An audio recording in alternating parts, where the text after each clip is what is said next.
ఎంత మధురమైనది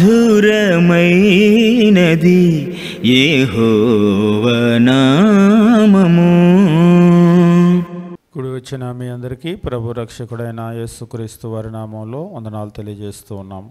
ప్రభు అయినటువంటి యేసును గూర్చినటువంటి అధ్యయనం మనం చేస్తూ ఉన్నాము. ముఖ్యంగా క్రైస్తవ్యం అనేటువంటిది క్రీస్తు ప్రభు మీద కట్టుకునేటువంటి జీవితము. ప్రభు అయినటువంటి యేసును గూర్చినటువంటి అవగాహనే గనక లేనట్లయితే క్రైస్తవ్యం అనేటువంటిది బహు బలహీనంగా ఉంటుంది. ఎందుకంటే మనము మన యొక్క జీవితాలను క్రీస్తు మీద కట్టుకుంటూ ఉన్నాం.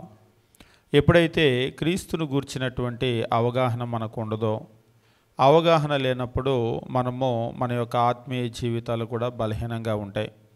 క్రీస్తు ప్రభువుని గురించి మనకు స్పష్టమైనటువంటి అవగాహన గనక ఉన్నట్లయితే ఆయన మీద మనం కట్టుకునేటువంటి జీవితాలు కూడా బలంగా నిలిచి ఉండేదానికి అవకాశం ఉంది.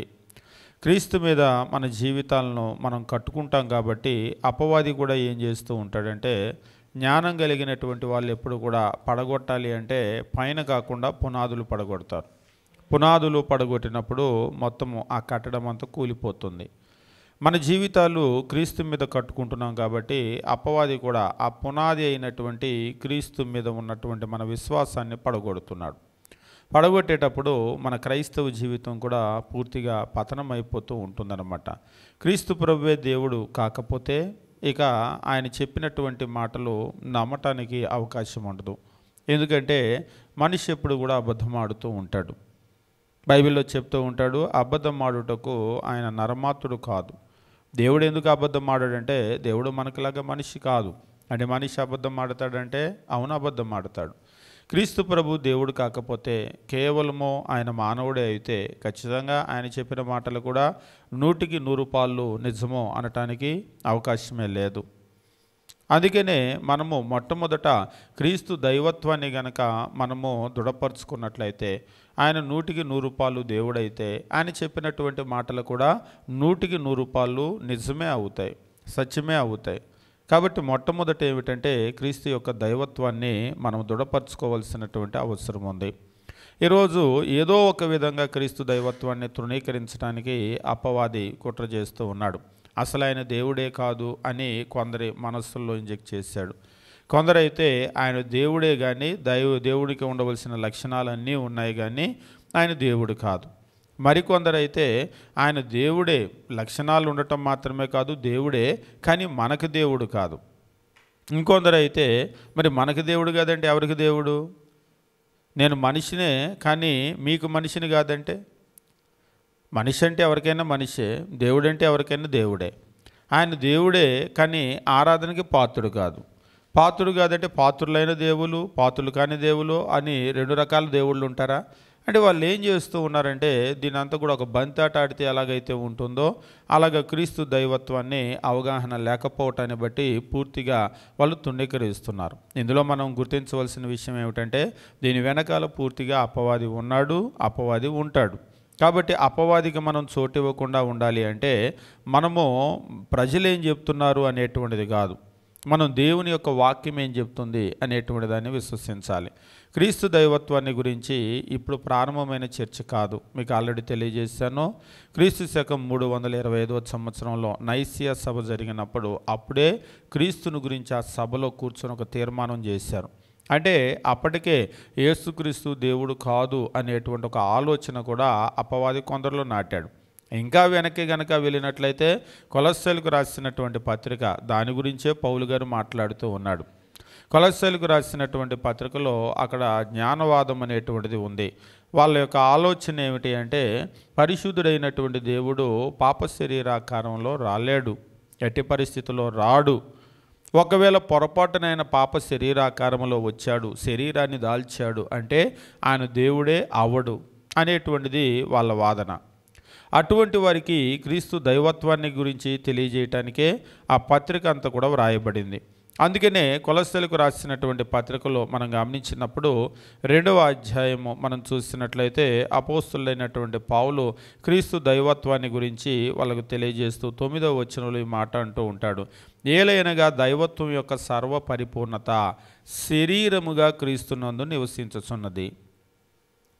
శరీరములో ఏ శరీరములో రాలేడు అని వాళ్ళు నమ్ముతున్నారో, బోధిస్తూ ఉన్నారో, కొలస్సులో ఉన్నటువంటి ఆ కొలస్సు పట్టణంలో ఉన్న క్రైస్తవుల మనస్సులను కూడా పాడు చేస్తున్నారో, ఆ కొలస్సులో ఉన్నటువంటి పట్టణంలో క్రైస్తవులకు రాస్తూ దైవత్వం యొక్క సర్వపరిపూర్ణత శరీరముగా క్రీస్తునందు నివసించుచున్నది. కాబట్టి శరీరాకారములో వచ్చినటువంటి క్రీస్తు 100కి 100 రూపాయలు ఆయన దేవుడై ఉన్నాడు అనేటువంటి విషయాన్ని బోధిస్తూ ఉన్నాడనమాట.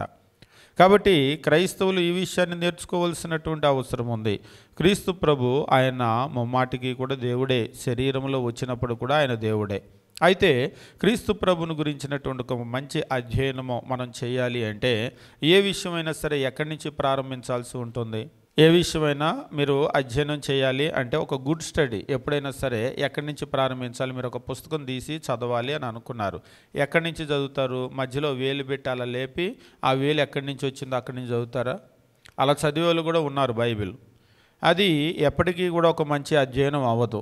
ఒక మంచి అధ్యయనము ఎప్పుడు కూడా ఒక గుడ్ స్టడీ అంటే మొట్టమొదట కవర్ పేజీ ఏదైతే ఉంటుందో, ఫ్రంట్ ఉంటుంది కదా. ఒకవేళ ఈ పుస్తకం చదవాలనుకున్నాం అనుకోండి, దీని ఫ్రంట్ ఈ కవర్ పేజీ ఉంటుంది కదా, ఇక్కడి నుంచి మొదలు పెట్టాలి. ఆ తర్వాత లోపలికి తీసిన తర్వాత కొంతమంది ఇంట్రడక్షన్ అదంతా స్కిప్ చేస్తూ ఉంటారు, అది కూడా చదవాలి. ఇంకా చెప్పాలి అంటే మొదటి పేజీ నుంచి అంటే కవర్ పేజీ దగ్గర నుంచి బ్యాక్ కవర్ పేజీ వరకు మొత్తం చదవలసినటువంటి అవసరం ఉంటుంది. అది ఒక మంచి స్టడీ. బైబిల్ కూడా కొంతమంది చదివేటప్పుడు మొట్టమొదటి పేజీ తీయండి అంటే మొట్టమొదటి పేజీ బైబిల్లో మీకు ఏముంటుంది? మొట్టమొదటి పేజీ తీయండి అని అన్నాం అనుకోండి, మొట్టమొదటి పేజీ మీకు ఏముంది? వెరీ ఫస్ట్ పేజ్ అంటే ఆదికాండం అంటారు. ఆదికాండం ఎందుకు ఉంటుంది? ఇప్పుడు నేను చెప్పాను కదా, కవర్ పేజ్ అని చెప్పేసి మొట్టమొదటి పేజీ తీసామంటే పరిశుద్ధ గ్రంథము, ఇందు పాత నిబంధన గ్రంథము, కొత్త నిబంధన గ్రంథము ఇమిడి ఉన్నవి అని అక్కడి నుంచి స్టార్ట్ చేశారు. ఇది ఆదిమ హెబ్రీ గ్రీకు భాషల నుండి భాషాంతరము చేయబడి చక్కగా అందులో డీటెయిల్స్ అన్నీ ఇస్తూ ఉన్నాడు. అసలు ఈ పుస్తకం ఏంటి, ఇందులో ఏ ఏ నిబంధనలు ఉన్నాయి, ఈ నిబంధనలు ఈ పుస్తకం ట్రాన్స్లేషన్ అనేటువంటిది ఎక్కడి నుంచి జరిగింది, తర్వాత కింద కనుక చూసినట్లయితే బైబిల్ సొసైటీ ఆఫ్ ఇండియా వాళ్ళ అడ్రస్తో సహా ఇచ్చాడు. అంటే ఇది ఎక్కడ ముద్రైంది, ఒకవేళ ఈ పొరపాట్లు ఏమైనా ఉంటే మీరు వాళ్ళని కూడా సంప్రదించవచ్చు, బైబిల్ సొసైటీని మీరు సంప్రదించవచ్చు.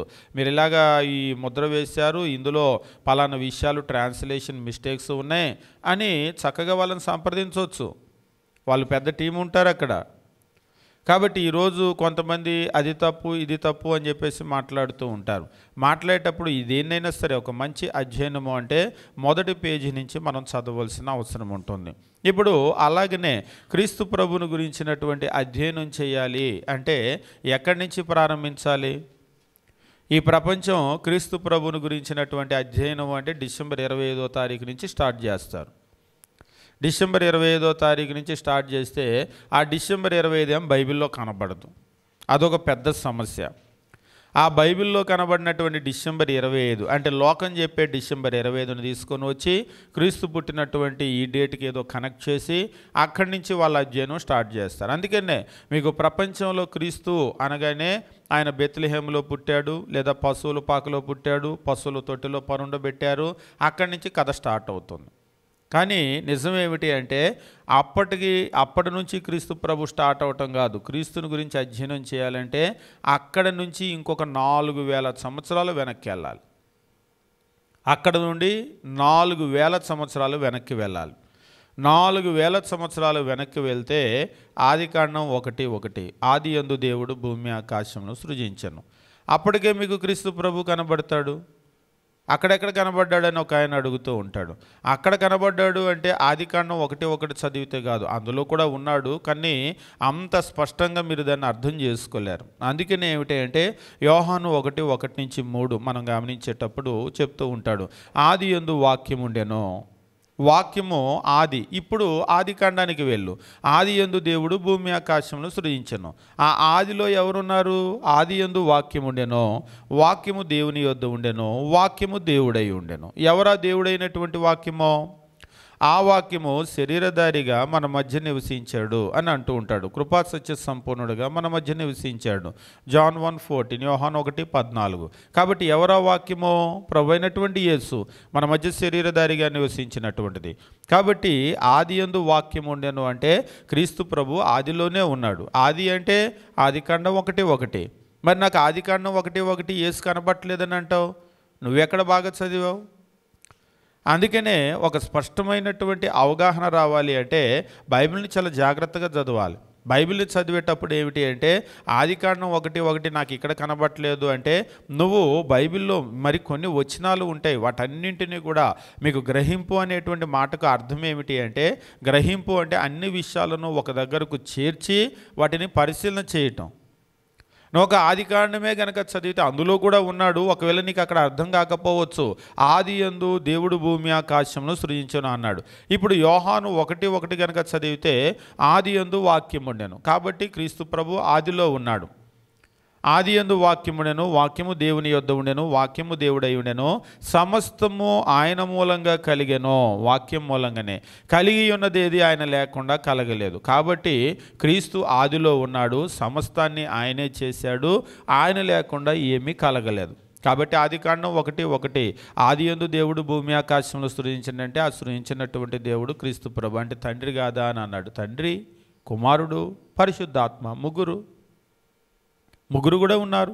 ఇందులో ఏ ఒక్కరిని కూడా తీసివేయటానికి వీలు లేదు.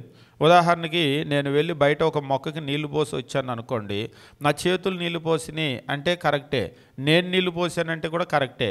నేను అంటే నా శరీరంలో ఉన్న ఏ అవయవమైనా సరే, ఎందుకంటే యూనిటీ అది. కాబట్టి నా చేతులు నీళ్లు పోసినాయి అంటేనే కరెక్ట్ అండి. నేను నీళ్లు పోసానంటే కాళ్ళు కూడా పోసినాయా అంటే మరి శరీరం ఉంది కదా, యూనిటీ ఇదంతా. కాబట్టి తండ్రి, కుమారుడు, పరిశుద్ధాత్మ ఈ ముగ్గురు కూడా సృష్టిని చేయటంలో ఉన్నారు. బైబిల్లో మనం మిగిలిన వచనాలను గమనించినప్పుడు చాలా స్పష్టంగా అర్థమవుతుంది. కాబట్టి క్రీస్తు ప్రభుని గురించినటువంటి ఒక మంచి అధ్యయనం చేయాలి అంటే మనము క్రీస్తు ప్రభు బెత్లెహేములో పుట్టినటువంటి దగ్గర నుంచి కాదు, దానికి ఇంకా 4000 సంవత్సరాల ముందుకు వెళ్ళాలి. 4000 సంవత్సరాల ముందుకు వెళ్ళటం మాత్రమే కాదు, 4000 సంవత్సరాల ముందుకు వెళ్తే సృష్టి ప్రారంభాన్ని గురించి తెలియజేస్తాడు. ఈ సృష్టికి ఇంకా పునాది వేయటానికి ముందు నుంచే క్రీస్తు ప్రభు ఉన్నాడు. కాబట్టి క్రీస్తు ప్రభుని గురించినటువంటి ఒక మంచి అధ్యయనం చేయాలి అంటే ఈ సృష్టికి ముందు నుంచే ఆయన ఉన్నాడు అనేటువంటి విషయాన్ని ఎట్టి పరిస్థితుల్లో విస్మరించకూడదు. పాత నిబంధనలో మీరు గమనించేటప్పుడు మీకా గ్రంథము 5వ అధ్యాయము 2వ వచనములో మీకా ప్రవక్త క్రీస్తు ప్రభుని గురించి ఈ రీతిగా తెలియజేస్తూ ఉంటాడు. మీకా గ్రంథము 5వ అధ్యాయం 2వ వచనము. బైబిల్ని చదివేటువంటి వారందరూ కూడా ఈ ప్రవచనం చాలా బాగా తెలిసినటువంటి ప్రవచనమే. మీకా గ్రంథము 5వ అధ్యాయము 2వ వచనము. బెత్లెహేము ఎఫ్రాతా, యూదావారి కుటుంబముల్లో నీవు స్వల్పమైన గ్రామమైనను నా కొరకు ఇజ్రాయేలును ఏలబోవాడు నీలో నుండి వచ్చును. బెత్లెహేము ఎఫ్రాతా, యూదావారి కుటుంబములలో నీవు స్వల్పమైన గ్రామమైనను అంటే ఇక్కడ బెత్లెహేములో ఉన్నటువంటి ఎఫ్రాతా గురించి మాట్లాడుతున్నాడు. మామూలుగా మనం ఏమంటామంటే బెత్లెహేం అని అంటూ ఉంటాం. బెత్లెహేం ఎఫ్రాతా అంటే ఎఫ్రాతాలో ఉన్న బెత్లెహేంను గురించి మాట్లాడుతూ ఉన్నాడు. మాట్లాడుతూ ఇక్కడ ఆయన చెప్పేటువంటి విషయం ఏమిటి అంటే అది చాలా చిన్న గ్రామం అది. అయితే దేవుడు దానికి ఒక గొప్ప ఆధిక్యతనిస్తూ ఉన్నాడు. ఈరోజు ప్రపంచం అందరికీ కూడా Bethlehem Bethlehem Bethlehem Bethlehem Bethlehem తెలియని వాళ్ళు ఉండరు. ఉదాహరణకి మిగిలిన రోజుల్లో తెలియకపోయినా కనీసం డిసెంబర్ 25వ తారీఖైనా బెత్లెహేం తెలుస్తుంది. ఎలా తెలుస్తుంది అంటే క్రీస్తు ప్రభు ఆ బెత్లెహేంలో ఒక పశువుల పాకలో ఆయన జన్మించాడని. వాస్తవంగా జన్మించింది పశువుల పాకలో అనేదానికి ఏమీ మనకి ఆధారం లేదు. ఆయన జన్మించడం ఎక్కడ జన్మించాడో కానీ చోటు లేనందువల్ల ఆయన్ని పశువుల తొట్టిలో పరుండబెట్టారు. పరుండబెట్టింది పశువుల తొట్టిలో, పశువుల పాకలోనే పుట్టాడని మనకేమీ లేదు. ఆయన ఎక్కడ పుట్టాడు? ఒకవేళ ఇంట్లో పుట్టుండొచ్చు, ఏదైనా ఒక గదిలో పుట్టుండొచ్చు. కానీ అక్కడ స్థలం లేకపోతే అంటే కాన్పు వచ్చింది అనుకోండి, ఎవరైనా ఒకవేళ స్థలం ఏదైనా ఇచ్చి ఉండొచ్చు. అంటే మరీ కాన్పు అంటే రోడ్డు మీద చేయి, లేకపోతే పశువుల తోటలోకి వెళ్ళు అని అన్నారు కదా. ఏమో మనకు వాటికైతే ఆధారం లేదు, కానీ పరుండబెట్టడం మాత్రం పశువుల తొట్టెలో పరుండబెట్టినట్లుగా మనం చూస్తూ ఉంటాం. కాబట్టి ఈ బెత్లెహేము ఒక చిన్న గ్రామమైనా సరే అది ప్రపంచమంతటి కూడా. ఇప్పుడు యెరూషలేము, ఉదాహరణకు యెరూషలేం అంటే ఒక పెద్ద టైం. ఇజ్రాయేల్ దేశంలో ఎన్నో కుగ్రామాలు ఉన్నాయి, చిన్న చిన్న గ్రామాలు ఉన్నాయి. ఈరోజు మనకి వాటిల్లో ఎన్ని పేర్లు తెలుసు? ప్రపంచానికి ఏం తెలియదు, కానీ బెత్లెహేము అందరికీ కూడా తెలుసు. ఎలా తెలుసు అంటే దేవుడు దానికి ఆధిక్యతనిచ్చాడు. అదే చెప్తూ ఉంటాడు 2వ వచనం, బెత్లెహేము ఎఫ్రాతా యూదావారి కుటుంబములో నీవు స్వల్ప గ్రామమైనను నా కొరకు ఇజ్రాయేలీలను ఎలబోవాడు నీలో నుండి వచ్చును. ఇది క్రీస్తు ప్రభు పుట్టుకను గూర్చినటువంటి ప్రవచనం. ఇది ఇంకా చెప్పాలి అంటే క్రీస్తు ప్రభు భూమి మీద పుట్టడానికి రమారమి మీరు కనుక గమనించినట్లయితే కొన్ని వందల సంవత్సరాల క్రితమే ఈ ప్రవక్త క్రీస్తు యొక్క పుట్టుకను గురించి చెప్పాడు. దీన్నే మీరు క్రొత్త నిబంధన గ్రంథంలో కనుక చూసినట్లయితే తూర్పు దేశం నుంచి జ్ఞానులు వచ్చారు ఆయన పుట్టినటువంటి నక్షత్రాన్ని చూసి. ఆయన పుట్టినటువంటి నక్షత్రాన్ని చూసి జ్ఞానులు వచ్చినప్పుడు అక్కడ జ్ఞానులు ఆ యూదుల రాజుగా పుట్టినవాడు ఎక్కడ ఉన్నాడు, మేము ఆయన నక్షత్రాన్ని చూసి వచ్చాము అని చెప్పేసి అన్నారు. నక్షత్రాన్ని చూసి వచ్చాము అని చెప్పేసి అన్నప్పుడు అప్పుడు ఆయన ఎక్కడ పుడతాడు అనేటువంటి విషయాన్ని హేరోదు రాజు, అంటే నేను రాజుగా ఉంటే ఇంకో రాజు పుట్టడం ఏంటి అని అక్కడ ఉన్నటువంటి శాస్త్రులను కూర్చోబెట్టి ఎక్కడ పుడతాడు అని వాళ్ళని గురించి ఒక ఇన్వెస్టిగేషన్ చేయించినప్పుడు మత్తయి సువార్త 2వ అధ్యాయం మనం గమనించినప్పుడు 2వ అధ్యాయం ఈ రీతిగా చెప్తూ ఉంటాడు 1వ వచనం నుంచి. రాజైన హేరోదు దినముల్లో యూదయ దేశపు బెత్లెహేములో యేసు పుట్టిన పిమ్మట. ఇక్కడ చెప్తూ ఉన్నాడు 2వ అధ్యాయం 1వ వచనంలో, రాజైనటువంటి హేరోదు దినముల్లో యూదయ దేశపు బెత్లెహేములో యేసు పుట్టిన పిమ్మట ఇదిగో తూర్పు దేశపు జ్ఞానులు యెరూషలేమునకు వచ్చి యూదుల రాజుగా పుట్టినవాడు ఎక్కడ ఉన్నాడు, తూర్పు దిక్కున మేము ఆయన నక్షత్రాన్ని చూసాము, మేము ఆయన నక్షత్రంను చూచి ఆయన పూజించటానికి వచ్చాము అని చెప్పేసి అన్నారు. ఎప్పుడైతే ఆయన పూజించటానికి మేము వచ్చామో అని చెప్పేసి అన్నారో, ఆయన పూజించడానికి వచ్చాము అన్నప్పుడు సరే పూజించడానికి వస్తే వచ్చారు, రాజు పుట్టడం ఏంటి, ఆల్రెడీ నేను రాజునుంటే నా తర్వాత నా కొడుకు అవ్వాలి, ఆ తర్వాత వాళ్ళ కొడుకు అవ్వాలి. రాజరికం ఎప్పుడు అట్లనే కదా వెళ్తుంది. ఆయన రాజుగా ఉండగానే ఇంకొక రాజు అంటే ఎవరైనా కలవరపడతారు. కలవరపడి ఆయన ఏం చేస్తాడంటే 3వ వచనమో, హేరోదు ఈ సంగతి విన్నప్పుడు అతడు అతనితో కూడా ఉన్న యెరూషలేము వారందరూ కలవరపడరి. కాబట్టి రాజు ప్రధాన యాజకులను ప్రజల్లో ఉండు శాస్త్రులను అందరినీ సమకూర్చి క్రీస్తు ఎక్కడ పుట్టునని వారిని అడిగాను. ఇదిగో ఎక్కడో పుట్టాడని అంటున్నారు, యూదుల రాజుగా పుట్టినవాడు ఎక్కడా అని నన్ను ప్రశ్నేస్తున్నారు, నాకేం తెలుసు అని చెప్పేసి ఆయన అక్కడ ఉన్నటువంటి ప్రధాన యాజకులను పిలిపించాడు. ప్రజల్లో ఉండేటువంటి శాస్త్రులను పిలిపించి ఎక్కడ పుడతాడు అని అడిగాడు. ఎక్కడ పుడతాడంటే మాకేం తెలుసు రాజా అని అన్నారా వాళ్ళు? అనలేదు. ఈరోజు ప్రార్థనకి వెళ్ళేటువంటి వాళ్ళని కొన్ని విషయాలు అడిగారు అనుకోండి, మాకేం తెలుసు అని అంటారు. అంటే దాని అర్థం ఏంటంటే వాళ్ళకి దేవుని వాక్యం అస్సలు తెలియదు. నిజం, చాలామంది క్రైస్తవులకు దేవుని వాక్యం తెలియదు. బైబిల్లో ఎన్ని పుస్తకాలు ఉన్నాయంటే తెలియని వాళ్ళు ఉన్నారు. తెలియని వాళ్ళు ఉన్నారు. పాత నిబంధనలో ఎన్ని పుస్తకాలు, క్రొత్త నిబంధనలో ఎన్ని పుస్తకాలు కరెక్ట్గా చెప్పగలిగినటువంటి వాళ్ళు లేరు. ఇంకా చెప్పాలి అంటే చేతిలో ఉన్నటువంటి బైబిల్లో ఉదాహరణకు మీకా గ్రంథం అంటే మీకా గ్రంథం అటు ఉంటుందో ఇటు ఉంటుందో కూడా తెలియక అటు ఇటు రెండు వైపులా వెతికే వాళ్ళు ఉన్నారు. అప్పుడప్పుడు మేము ప్రసంగం చేసేటప్పుడు చూస్తూ ఉంటాం, కింద బైబిల్ తీయాలని కొంతమందికి తాపత్రయం. ఒక పుస్తకం పేరు చెప్పగానే ఇటు ఎదుగుతారు, ఇటు ఎదిగితే దొరకకపోతే ఇటు ఎదుగుతారు, ఇటు ఎదిగితే మళ్ళీ దొరకలేదనుకోండి అటే మిస్ అయ్యానేమోనని మరలా ఇటేపు ఎదుగుతూ ఉంటారు. అందుకని అప్పుడప్పుడు పేజీ నెంబర్ చెప్తూ ఉంటాం. పేజీ నెంబర్ చెప్పేటప్పుడు కూడా మళ్ళీ ఒక కన్ఫ్యూజన్. అదేమిటి అంటే పాత నిబంధనలో పేజీ నెంబరు, క్రొత్త నిబంధనలో పేజీ నెంబరో చెప్పాలి. ఉదాహరణకి 212 అన్నాం అనుకోండి, ముందు ఇటువైపు 212 తీస్తారు. క్రొత్త నిబంధన మళ్ళీ 1 నుంచి స్టార్ట్ చేస్తారు కదా. అందుకనే పాత నిబంధనలో 212 లేదా క్రొత్త నిబంధనలో 112 అని చెప్తే అప్పుడు వాళ్ళకి అది తీయగలుగుతూ ఉంటారు. అని ఎంత దారుణమైనటువంటి పరిస్థితో చూడండి. చిన్నప్పటి నుంచి మన చేతిలో ఉన్నటువంటి బైబిల్లో ఎన్ని పుస్తకాలు ఉన్నాయో తెలియదు, అవి ఎక్కడ ఉన్నాయో తెలియదు. కానీ ఇక్కడ పరిస్థితి అలా కాదు. హేరోదు రాజుకైతే తెలియదు. హేరోదు రాజు అక్కడ ఉన్న ప్రధాన యాజకుల్ని పిలిపించాడు, శాస్త్రులను పిలిపించాడు, ఎక్కడ పుడతాడు అని అడిగారు. మీరు గమనించండి 2వ అధ్యాయం 5వ వచనము, అందుకు వారు యూదయ బెత్లెహేములోనే ఎక్కడ పుడతాడు అనగానే వాళ్ళు చాలా ఖచ్చితంగా చెప్పారు, యోదయ బెత్లెహేములోనే ఆయన పుడతాడు. ఎట్లా తెలుసు? ఎలాగంటే దేన్ని బట్టి చెప్పారంటే, యూదయ దేశపు బెత్లెహేమా, నీవు యూదా ప్రధానుల్లో ఎంత మాత్రమో అల్పమైన దానివి కావు, ఇజ్రాయేలు నా ప్రజలను పరిపాలించు అధిపతి నీలో నుండి వచ్చునని ప్రవక్త ద్వారా వ్రాయబడి ఉన్నది అనిరి. ఇది వ్రాసిన ప్రవక్త ఎవరంటే మీకా ప్రవక్తే. 5వ అధ్యాయము 2వ వచనము. దాదాపు ఈ మీకా క్రీస్తు భూమి మీదకి రావడానికి 700 సంవత్సరాల ముందు జీవించినటువంటి వ్యక్తి. ఆ మీకా గ్రంథం కూడా క్రీస్తు భూమి మీదకి రావడానికి 700 సంవత్సరాల ముందు రాశాడు. అంటే క్రీస్తు భూమి మీదకి రావడానికి 700 సంవత్సరాల ముందే ఆయన ఏ ఊరిలో పుట్టబోతాడో కూడా రాశాడు. వ్రాయటం మాత్రమే కాదు, ఇక్కడ మీకా గ్రంథం మనం గమనించేటప్పుడు ఆ మీకా కొన్ని విషయాలను, ఆయన పుట్టబోతున్నాడు అనేటువంటి విషయాన్ని మాత్రమే కాదు, 5వ అధ్యాయము మనం గమనించేటప్పుడు మీకా గ్రంథము 2వ వచనము మనం చూసినట్లయితే దేవుని వాక్యం ఈ రీతిగా చెప్తూ ఉన్నాడు. బెత్లెహేము ఎఫ్రాతా, యూదావారి కుటుంబంలో నీవు స్వల్పమైన గ్రామమైన నా కొరకు ఇజ్రాయేల్ని ఎలబోవాడు నీలో నుండి వచ్చును. బాగా గమనించండి, నీలో నుండి వచ్చును, పురాతన కాలం మొదలుకొని శాశ్వత కాలము ఆయన ప్రత్యక్షం మగుచుండును అని అంటూ ఉన్నాడు. Whose goings forth are from the world from everlasting. ఆయన పురాతన కాలం మొదలుకొని శాశ్వత కాలము ఆయన ప్రత్యక్షమగుచుండను. ఫ్రమ్ ఎవర్ లాస్టింగ్, ఆయన ఎప్పటి నుంచి ప్రత్యక్షం అవుతున్నాడంటే పురాతన కాలం మొదలుకొని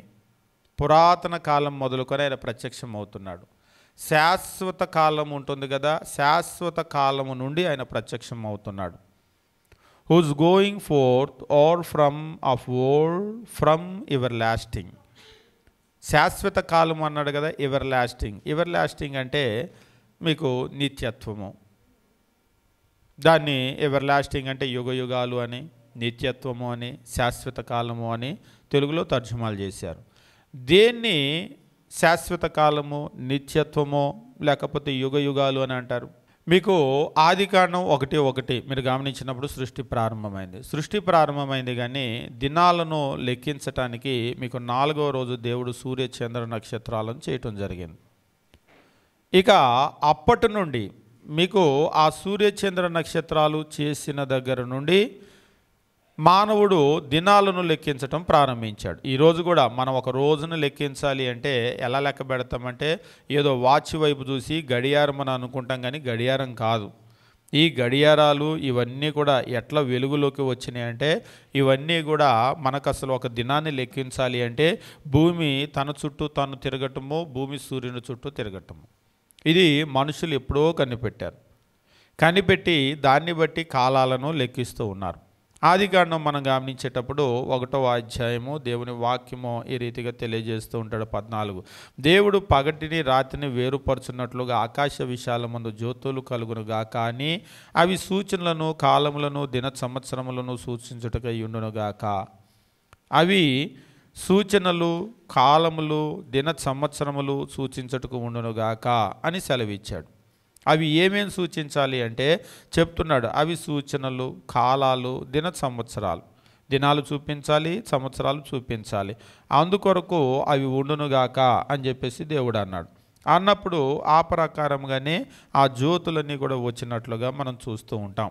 ఆంగ్లంలో కనుక చూసినట్లయితే ఇక్కడ చాలా క్లియర్గా తెలియజేస్తూ ఉంటాడు. Let there be lights in the firmament of heavens to divide the day from the night and let them be for signs and seasons and for days and years. అవి వేటిని సూచించాలి అని చెప్పేసి అంటే let them be for science and seasons. ఈరోజు మనకు ఎండాకాలం, వేసవి కాలము, వర్షాకాలము, శీతాకాలము ఇవన్నీ కూడా వస్తూ ఉన్నాయి. ఎలా వస్తున్నాయి ఇవన్నీ?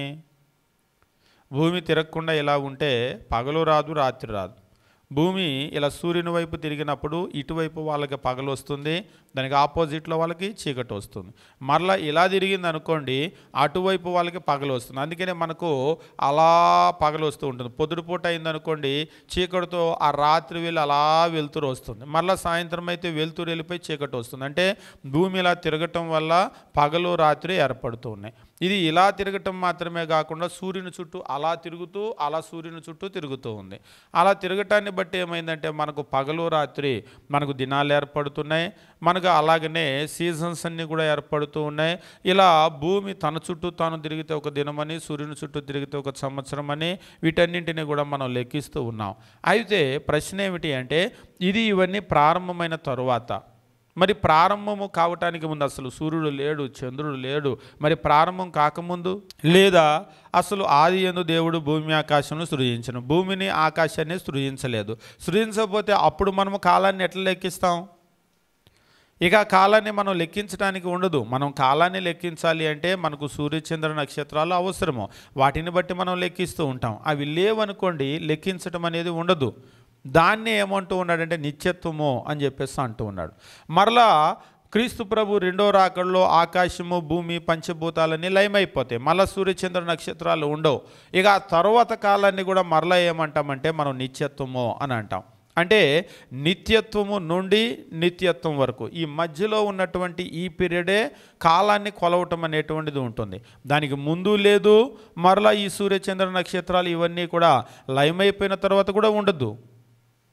ఇక్కడ మీకా ప్రవక్త ఎంత బాగా చెప్తూ ఉన్నాడో చూడండి. మీకా గ్రంథం మీరు గమనించినప్పుడు 5వ అధ్యాయము 2వ వచనము, ఇందాక మనం చదివినటువంటి వచ్చిన భాగాలు కనుక చూసినట్లయితే ఇక్కడ చెప్తూ ఉంటాడు, but you Bethlehem Ephratah though you are little among the thousands of Judah, yet out of you shall come forth to me the one to be ruler in Israel, whose goings forth are from of old, from everlasting, whose going forth or from of old.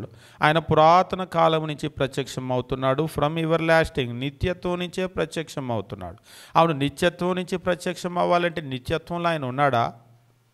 అంతేగా, నిత్యత్వంలో ఆయన ఉంటేనే నిత్యత్వం నుండి ఆయన ప్రత్యక్షత ఉంటుంది. కాబట్టి క్రీస్తు ప్రభు ఎప్పటి నుంచి ఉన్నాడు అంటే ఆయన నిత్యత్వంలోనే ఉన్నటువంటి వ్యక్తి అని మీకా ప్రవక్త చాలా స్పష్టంగా చెప్తూ ఉన్నాడు. అంటే క్రీస్తు ప్రభు యొక్క ఉనికిని గురించి పాత నిబంధన ప్రవక్తలు చెప్పారా అంటే అవును చెప్పారు. ఒకవేళ దాన్ని చదవగలిగినటువంటి పరిస్థితి, అర్థం చేసుకోగలిగిన పరిస్థితి కనుక మనకు ఉన్నట్లయితే వాళ్ళు చెప్పినటువంటి విషయాలు మనకు అర్థమవుతాయి. మీకా 5:2లో క్రీస్తు బెత్లెహేంలో పుడతాడు అని మాత్రమే మనం కోట్ చేస్తూ ఉంటాం. క్రీస్తు బెత్లెహేంలో పుడతాడు అని మాత్రమే చెప్పలేదు, బెత్లెహేంలో పుడతాడు, ఆయన ఎప్పటి నుండి ప్రత్యక్షమవుతున్నాడు అనేటువంటి విషయాన్ని కూడా చెప్పాడు. అంటే మరొక రకంగా అప్పటి నుండి ప్రత్యక్షమవుతున్నాడంటే అప్పుడు ఉన్నాడనేగా.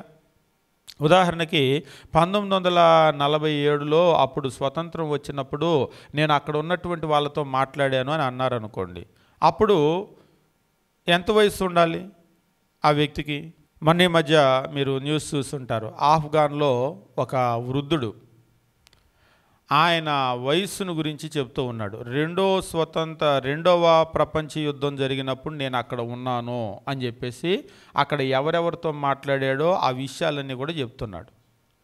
ఆ విషయాలన్నీ చెప్తుంటే ఇప్పుడు ఆఫ్ఘనిస్తాన్లో ఏం చేశారంటే పాత రికార్డులన్నీ తీసి నిజంగానే ఆయన అప్పటి నుంచే ఉన్న ముసలి వ్యక్తి, ఒకవేళ అప్పటి నుంచే ఉన్న వ్యక్తి అయితే ప్రపంచంలో అత్యధిక వయసు ఉన్నటువంటి వ్యక్తి మా ఆఫ్ఘనిస్తాన్కే వస్తుంది ఆ క్రెడిట్ అనేటువంటిది వాళ్ళు ఇప్పుడు అన్వేషణ మొదలుపెట్టారు. సింపుల్గా ఏం చేశారంటే జర్నలిస్టులు వీళ్ళు ఉంటారు కదా, ఆయన కొడుకుకి మనవళ్ళు ఉన్నారు. అంటే ఆయన కొడుకే బహువృద్ధుడు, ఆయన కొడుకే బహువృద్ధుడు అంటే ఈయన చాలా చాలా చాలా వృద్ధుడు అనేటువంటిది కన్ఫర్మ్ అవుతూ ఉంటుంది. ఒకవేళ ఎవరైనా అటువంటి వాటి కొరకు కొన్ని రికార్డుల కొరకు కొంతమంది ఏంటంటే నేను అలా ఉన్నాను ఇలా ఉన్నానంటే అనవచ్చు.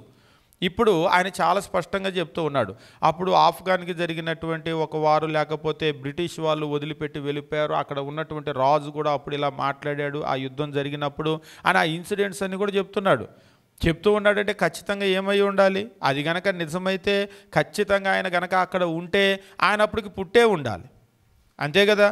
ఆ యుద్ధంలో నేను పాల్గొన్నాను అని అంటున్నాడు. యుద్ధంలో పాల్గొన్నాను అంటే అప్పటికి ఆయన వయసు ఎంత ఉండాలి? ఖచ్చితంగా 6 సంవత్సరాలు 7 సంవత్సరాల పిల్లోడైతే అవ్వడు. అంటే అప్పటికే ఆయనకి యుద్ధానికి వచ్చే వయసు అంటే అప్పటి నుంచి వెనక్కి వెళ్తే ఆయన ఎప్పుడు పుట్టాడనేది నిర్ధారించవచ్చు. ఇప్పుడు మనుషులకి అవేమి పెద్ద విషయాలు కాదు, బుర్ర ఉంటే టక క్యాలిక్యులేట్ చేస్తూ ఉంటారు. మరి అంత తెలివి కలిగినటువంటి వాళ్ళు క్రీస్తు ప్రభువుని గురించి కూడా చెప్పాడు కదా, మీకా ప్రవక్త చెప్తూ ఉన్నాడు కదా, ఆయన పురాతన కాలం మొదలుకొని ప్రత్యక్షం అవుతున్నాడు, శాశ్వత కాలం నుంచే ప్రత్యక్షం అవుతున్నాడు. అంటే క్రీస్తు ప్రభు ఎప్పుడు ఉన్నాడు? శాశ్వత కాలం నుంచి ఉన్నాడు. ఏది శాశ్వత కాలము? ఎటర్నిటీ. సూర్యచంద్ర నక్షత్రాలు పుట్టిన తరువాత మానవుడు కాలాలు, మాసాలు, దిన సంవత్సరాలు అతడు లెక్కించడం ప్రారంభించాడు. సూర్యచంద్ర నక్షత్రాలు పుట్టక ముందు నుంచే క్రీస్తు ప్రభు ఉన్నాడు. యోహాను సువార్త 1:1-3 మనం చదివేటప్పుడు కూడా ఆది యందు వాక్యం ఉండెను అని అంటున్నాడు. ఆది అంటే ఆది కాండం 1:1, ఆది యందు దేవుడు భూమి ఆకాశమును సృజించాడు. అంటే ఆ సృష్టిని చేసినప్పుడు క్రీస్తు ఉన్నాడు, ఆ సృష్టిని ఆయనే చేశాడు. ఇంకా చెప్పాలి అంటే ఆ సృష్టి అంతా చెయ్యక ముందు నుంచే ఆయన ఉన్నాడు. మీకా ప్రవక్త చెప్తూ ఉన్నాడు. దీన్ని బట్టి ఒకవేళ సృష్టి చేయటానికి ముందే క్రీస్తు ప్రభు ఉన్నాడు అంటే ఆయన ఏమై ఉండాలి? సృష్టికి ముందు నుంచి ఆయన ఉన్నాడు అంటే ఆయన ఏమై ఉండాలి? ఎవరై ఉండాలి? ఖచ్చితంగా సృష్టిలో ఒక భాగమైతే కాదు. ఎందుకంటే సృష్టికి ముందు నుంచే ఉన్నారు అంటే సృష్టిలో ఒక భాగమైతే కాదు. అంటే మనకలాగా సృజించబడినటువంటి వ్యక్తి డిసెంబర్ 25 పుట్టటమో అది మాత్రమే ఆయన ప్రారంభం కాదు. ఈరోజు ప్రపంచానికి మేము క్రీస్తుని చెప్తున్నాం అంటున్నారు, కానీ ఏదో డిసెంబర్ 25 నుంచి క్రీస్తు పుట్టి ప్రారంభమయ్యాడు అన్నట్లుగా చెప్తూ ఉన్నారు. ఏదో బెత్లెహేములో ఆయన పుట్టుకే ఆయన ప్రారంభము అన్నట్లుగా చెప్తూ ఉన్నారు. ఎంత ఎక్కువగా అయితే వాళ్ళు ఆ బెత్లెహేము లేదా పశువులతోటి అక్కడ ఉన్నటువంటి పశువుల పాక దీన్ని చెప్తారో అక్కడి నుంచే క్రీస్తు అన్నది ప్రపంచం ఊహించుకుంటుంది. కానీ క్రీస్తు అప్పటి నుంచి కాదు, ఈ భూమి ఆకాశములు పుట్టక ముందు నుంచి కూడా క్రీస్తు ఉన్నాడు. ఆ ఉనికిని గురించి ప్రపంచానికి చెప్పాలి. ఆ ఉనికి అర్థం కాలేదు కాబట్టే క్రీస్తు ప్రభు ఇంకా సృష్టిలో ఒక భాగమో అని కొందరు అనుకుంటున్నారు. కొందరు క్రీస్తుని గురించి తప్పుగా వాళ్ళు ఆలోచన చేయటం మాత్రమే కాదు, వాళ్ళు అర్థం చేసుకోవటం మాత్రమే కాదు, క్రీస్తుని గురించి ఒక తప్పైనటువంటి బోధన ఉంది. ఏమిటా తప్పైనటువంటి బోధ అంటే క్రీస్తు ప్రభువుని దేవుడు మొదటగా చేస్తే, తండ్రి దేవుడు మొదటగా క్రీస్తుని సృష్టిస్తే ఆ తర్వాత క్రీస్తు ఈ లోకమంతా కూడా సృష్టించాడు. దానికి వాళ్ళు చెప్పేటువంటి వచ్చిన లేఖన ఆధారం ఏమిటంటే బైబిల్, సామెతల గ్రంథము మీరు గమనించేటప్పుడు 8వ అధ్యాయంలో జ్ఞానాన్ని గురించి దేవుడు మాట్లాడుతూ ఉంటాడు. ఈ జ్ఞానాన్ని గురించి మాట్లాడుతున్నటువంటి మాటలు అంటే క్రీస్తు ప్రభుని జ్ఞానం అని చెప్పేసి అంటూ ఉంటాడు కదా, ఆ జ్ఞానము ఈయనే కాబట్టి ఇది క్రీస్తుని గురించి అని చెప్పేసి అంటూ ఉంటారు. సామెతల గ్రంథము 8వ అధ్యాయం 22వ వచనం మీరు గమనించినప్పుడు, పూర్వకాలమందు తన సృష్టి ఆరంభమందు తన కార్యముల్లో ప్రథమమైన దానిగా యెహోవా నన్ను కలగజేసెను. అనాది కాలం మొదలుకొని మొదటి నుంచి భూమి ఉత్పత్తి అయిన కాలమునకు పూర్వము నేను నియమించబడ్డాను.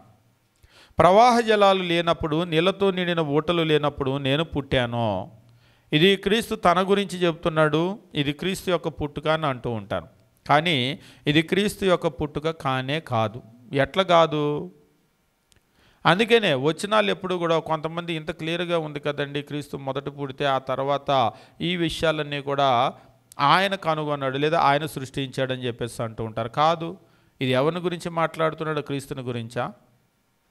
ఎప్పుడైనా సరే కాంటెక్స్ట్ అని అంటూ ఉంటారు కదా, విత్ ఇన్ ద కాంటెక్స్ట్. మనం కాంటెక్స్ట్లోంచి బయటికి రాకూడదు, మధ్యలో వాటిల్ని మధ్యలో చూడటం కాదు. మనము 8వ అధ్యాయం 1వ వచనం చదివేటప్పుడు ఏమని అంటున్నాడు? క్రీస్తు ఇలా తెలియజేస్తున్నాడు అని అన్నాడా? ఏమన్నాడు? జ్ఞానము ఘోషించుచున్నది. ఎవరు? జ్ఞానము ఘోషించుచున్నది. కాబట్టి ఇదంతా కూడా జ్ఞానం మాట్లాడుతున్నటువంటి మాటలు. అంటే జ్ఞానం మాట్లాడిద్దా అంటారు ఒకరు. మీకు జ్ఞానం మాట్లాడిద్దా అనేటువంటి ప్రశ్న వేయటానికి ముందు అసలు సామెతల గ్రంథం ఏంటి? పాత నిబంధన కనుక మీరు చదివినట్లయితే పాత నిబంధనలో ఉన్న 39 పుస్తకాలు మీకు ఆ యూదుల చేతిలో ఉన్నటువంటి వాళ్ళ గ్రంథంలో కనుక మీరు చూసినట్లయితే తనాక్ అని చెప్పేసి అంటూ ఉంటారు. వాళ్ళ డివిజన్ వేరుగా ఉంటుంది, కానీ అవే పుస్తకాలు మనకు బైబిల్లో డివిజన్ వేరుగా ఉంటుంది. బైబిల్లో కనుక మనం చూసినట్లయితే మనకు మొట్టమొదట ఆది, నిర్గమ, లేవి, సంఖ్య, ద్వితీయ 5 పుస్తకాలు ఇచ్చారు. ఇది ధర్మశాస్త్రం, మోషే ధర్మశాస్త్రం.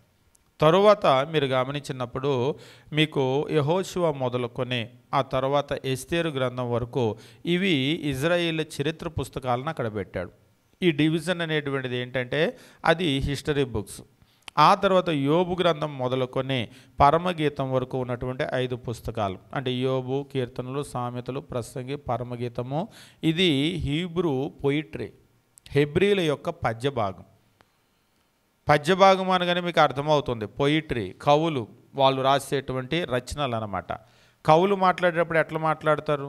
ఉదాహరణకి మీకు అప్పుడప్పుడు తెలంగాణలో గనక చూసినట్లయితే తెలంగాణలో చాలా మీకు ఇటువంటి పాటలు కనబడుతూ ఉంటాయి. భూమి మాట్లాడితే ఎట్లా ఉంటుంది, వర్షం రాకపోతే ఆ భూమి గనక మాట్లాడితే ఎలా ఉంటుంది, అంటే భూమి అంతా కూడా నెరలిచ్చేసి పగిలిపోయి ఉంటుంది కదా. లేకపోతే అసలు వర్షాలే లేనటువంటి పరిస్థితుల్లో ఊరు మాట్లాడితే ఎట్లా ఉంటుంది, ఊరు మాట్లాడిద్దా అంటే ఊరికేం నోరు లేదు, దానికి అసలు జీవం లేదు, కానీ ఊరు మాట్లాడితే ఎట్లా ఉంటుంది. లేదంటే ప్రజలందరూ కూడా ఊరు వదిలిపెట్టి వెళ్ళిపోయిన తర్వాత బీడు పడిపోయి పాడు పడిపోయిన ఇల్లు ఉంటాయి కదా, ఆ ఇల్లు మాట్లాడితే ఎట్లా ఉంటాయి, ఇవన్నీ కూడా వాళ్ళు రాస్తూ ఉంటారు. అక్కడికి వెళ్ళి ఇల్లు మాట్లాడిద్దా, ఇంటికి నోరుందా అని నువ్వు అడిగితే, అది ఆ యొక్క రచన చేసేటప్పుడు ఆ కవులు ఏం చేస్తూ ఉంటారంటే అలాగా ఒకవేళ వాటికి కనుక జీవం ఉంటే అవి మాట్లాడితే ఎట్లా ఉంటాయి అనేది ఈయనే మాట్లాడుతూ ఉంటాడు. ఇది హీబ్రూ పొయిట్రీ. కాబట్టి ఈ పొయిట్రీలో మనం చూసేటప్పుడు 8వ అధ్యాయం 1వ వచనము, జ్ఞానము ఘోషించుచున్నది, అంటే జ్ఞానం కనుక మాట్లాడితే ఎట్లా ఉంటుంది అనేటువంటి విషయం చెప్తున్నాడు. చెప్తూ ఇక్కడ అంటూ ఉంటాడు, వివేచన తన స్వరం వినిపించుచున్నది, త్రోవ పక్కన రాజవీధుల్లో మొగల్లోనో నడి మార్గాల్లోని అది నిలుచున్నది. ప్రతి చోట కూడా అది ఉంది. అది ఉండి 4వ వచనం, మానవులారా మీకే నేను ప్రకటించుచున్నాను, నరులకు మీకే నా కంఠస్వరం వినిపిస్తున్నాను, జ్ఞానం లేని వారలారా జ్ఞానము ఎట్టిదైనది తెలుసుకోండి, బుద్ధిహీనులారా బుద్ధి ఎట్టి అయినది యోచించి చూడండి. ఓరి బుద్ధి లేనోళ్ళారా, జ్ఞానం లేనోళ్ళారా, నేను ప్రతి బజార్లో ఉన్నా, ప్రతి రోడ్లో నించున్నా, ప్రతి చోట నించున్నా, ఓ బుద్ధి లేనోళ్ళారా వినండి, నేను చెప్తున్నా వినండి అని జ్ఞానం మాట్లాడితే ఎలా ఉంటుంది అని చెప్తున్నాడు. జ్ఞానము వివేచన ప్రతి చోట కూడా ఉంది.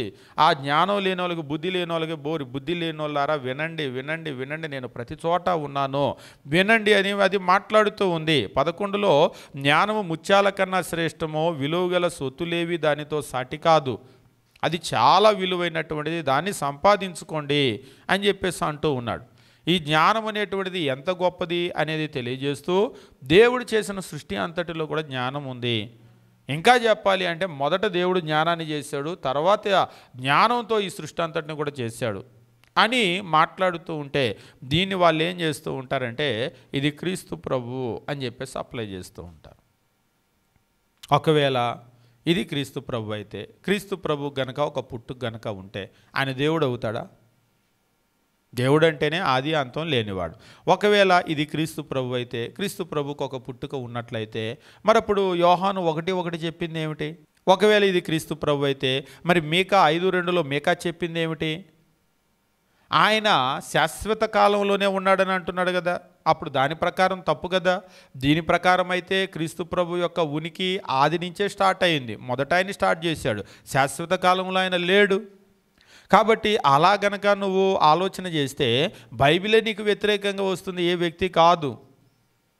కాబట్టి ఇక్కడ ప్రధానమైనటువంటి సమస్య ఏమిటంటే క్రీస్తు ప్రభువుని గురించి, ఎందుకు క్రీస్తు ప్రభువుని గురించి ఇంత తప్పుగా జనాలను అర్థం చేసుకుంటున్నారంటే అందులో అపవాదికి చాలా లాభం ఉంది. వాళ్ళు తప్పుగా అర్థం చేసుకుంటే, క్రీస్తు ప్రభువుని దేవుడిగా గుర్తించకపోతే ఇక ఆయన వాగ్దానాలు ఏమి కూడా నమ్మటానికి వీలుగావు. ఎందుకంటే ఆయన కూడా ఒక మనిషే కదా. అప్పుడు ఆయన తృణీకరించేస్తారు. అది క్రైస్తవ జీవితమే క్రీస్తు అనే పునాది మీద కట్టబడింది. పునాదిని పడగొట్టేస్తే మొత్తం కట్టడం అంతా పడిపోతుంది. కాబట్టి క్రీస్తుని కనుక నెట్టేస్తే మొత్తం వారి క్రైస్తవ్యం అంతా పడిపోతుంది. కాబట్టి క్రైస్తవ్యాన్ని కూల్చాలి అంటే క్రీస్తుని ముందు పడగొట్టాలి. క్రీస్తుని కనుక పడగొడితే క్రైస్తవ్యాన్ని పడగొట్టినట్లే. కాబట్టి ఎంత ప్రమాదకరమైనటువంటి కుట్ర జరుగుతూ ఉందో గమనించండి. కాబట్టి క్రీస్తు ప్రభుని గురించి మనము నేర్చుకోవాలి. మన క్రైస్తవ జీవితం దాని మీద ఆధారపడి ఉంటుంది. మీకా ప్రవక్త చాలా క్లియర్గా చెప్తూ ఉన్నాడు. 5వ అధ్యాయం 2వ వచనం, బెత్లెహేము ఎఫ్రాతా యూదావరి కుటుంబాల్లో నీవు స్వల్పమైన గ్రామమైన నా కొరకు ఇజ్రాయేల్ని ఏలబోవాడు నీలో నుండి వచ్చును. పురాతన కాలం మొదలుకొని శాశ్వత కాలము ఆయన ప్రత్యక్షం అవుతూ ఉన్నాడు. పురాతన కాలం నుంచి ఆయన ప్రత్యక్షం అవుతున్నాడు, శాశ్వత కాలం నుంచి ఆయన ప్రత్యక్షం అవుతూ ఉన్నాడు. కాబట్టి శాశ్వత కాలం నుంచి ఆయన ప్రత్యక్షం అవుతున్నాడంటే శాశ్వత కాలం నుండే ఆయన ఉన్నాడు అనేటువంటి దాన్ని మీకా ప్రవక్త రుజువు చేస్తూ ఉన్నాడు. అంతేకాదు యెషయా గ్రంథము మనం చదివేటప్పుడు యెషయా ఈ రీతిగా తెలియజేస్తూ ఉంటాడు. యెషయా గ్రంథాన్ని మనం చదివేటప్పుడు యెషయా గ్రంథము 9వ అధ్యాయము మనం గమనించినట్లయితే క్రీస్తు యొక్క ఉనికిని గురించి ఆయన మాట్లాడుతూ యెషయా ఈ రీతిగా చెప్తూ ఉంటాడు. యెషయా గ్రంథము 9వ అధ్యాయము 6వ వచనం మనం గమనించినట్లయితే యెషయా గ్రంథము 9వ అధ్యాయము 6వ వచనము. యెషయా ప్రవక్త అంటే వాస్తవంగా ఇది కూడా క్రీస్తు ప్రభు యొక్క పుట్టుకను గురించి అని చెప్పేసి అంటూ ఉంటారు. అవును, కన్యకు పుట్టేటువంటి ఆయన పుట్టుకను గురించి మాట్లాడుతూ యెషయా ప్రవక్త చెప్తూ ఉంటాడు. ఏలయనగా మనకు శిశువు పుట్టెను, మనకు కుమారుడు అనుగ్రహింపబడెను, ఆయన భుజం మీద రాజ్యభారం ఉండును. క్రీస్తు ప్రభుని గురించే మాట్లాడుతున్నాడు. ఏలయనగా మనకు శిశువు పుట్టెను, మనకు కుమారుడు అనుగ్రహించబడెను, ఆయన భుజం మీద రాజ్యభారము ఉండును. ఆశ్చర్యకరుడు, ఆలోచనకర్త, బలవంతుడైన దేవుడు, నిత్యుడగు తండ్రి, సమాధానకర్తయగు అధిపతి అని అతనికి పేరు పెట్టబడును అని చెప్పేసి అంటూ ఉన్నాడు. ఆయన్ని ఏమని పిలుస్తారు, ఎట్లా పిలుస్తారు అనేటువంటి విషయాన్ని ఇక్కడ చాలా క్లియర్గా చెప్తూ ఉన్నాడు. చూడండి, ఆయన్ని ఏమని పిలుస్తారు అనేటువంటి విషయాన్ని గురించి తెలియజేస్తూ ఉన్నాడు ప్రవక్త. ఏమంటూ ఉన్నాడంటే ఆలోచనకర్త, ఆశ్చర్యకరుడు, బలవంతుడైన దేవుడు. ఆయన గురించి ఆయన ఆశ్చర్యకరుడుగా ఉంటాడు, ఆలోచనకర్తగా ఉంటాడు, బలవంతుడైనటువంటి దేవుడుగా ఉంటాడు, ఆయన నిత్యుడగు తండ్రిగా ఉంటాడు. నిత్యుడు, ఆయన ఎట్లా నిత్యుడుగా ఉంటాడు? ఆయన నిత్యుడైనటువంటి ఎవర్ లాస్టింగ్ ఫాదర్. రాంగ్లలో గనక గమనించినట్లయితే for unto us a child is born, unto us a son is given, and the government will be upon his shoulder, and his name will be called wonderful counsellor, mighty God, ఎవర్ లాస్టింగ్ father, prince of peace. ఎవర్ లాస్టింగ్ father, నిత్యుడైనటువంటి తండ్రి. అంటే ఆయన నిత్యుడుగా ఉంటాడా అంటే అవును, ఆయనకి నిత్యుడుగా ఉండేటువంటి ఆ అర్హత ఉంది, నిత్యుడిగా ఉండే ఆ స్వభావం ఆయనకి ఉంది.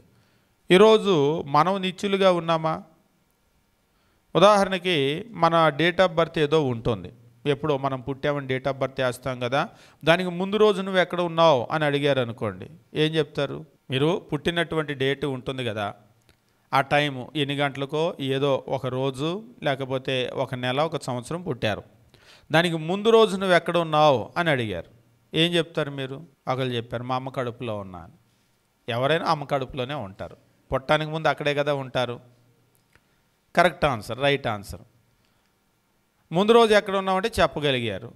దానికి ముందు సంవత్సరం నువ్వు ఎక్కడ ఉన్నావంటే ఆడపిల్లైనా మగ పిల్లవాడైనా, మగ పిల్లవాడైతే 9 నెలలు, ఆడపిల్ల అయితే 10 నెల, కాబట్టి మహా అయితే 11వ నెల.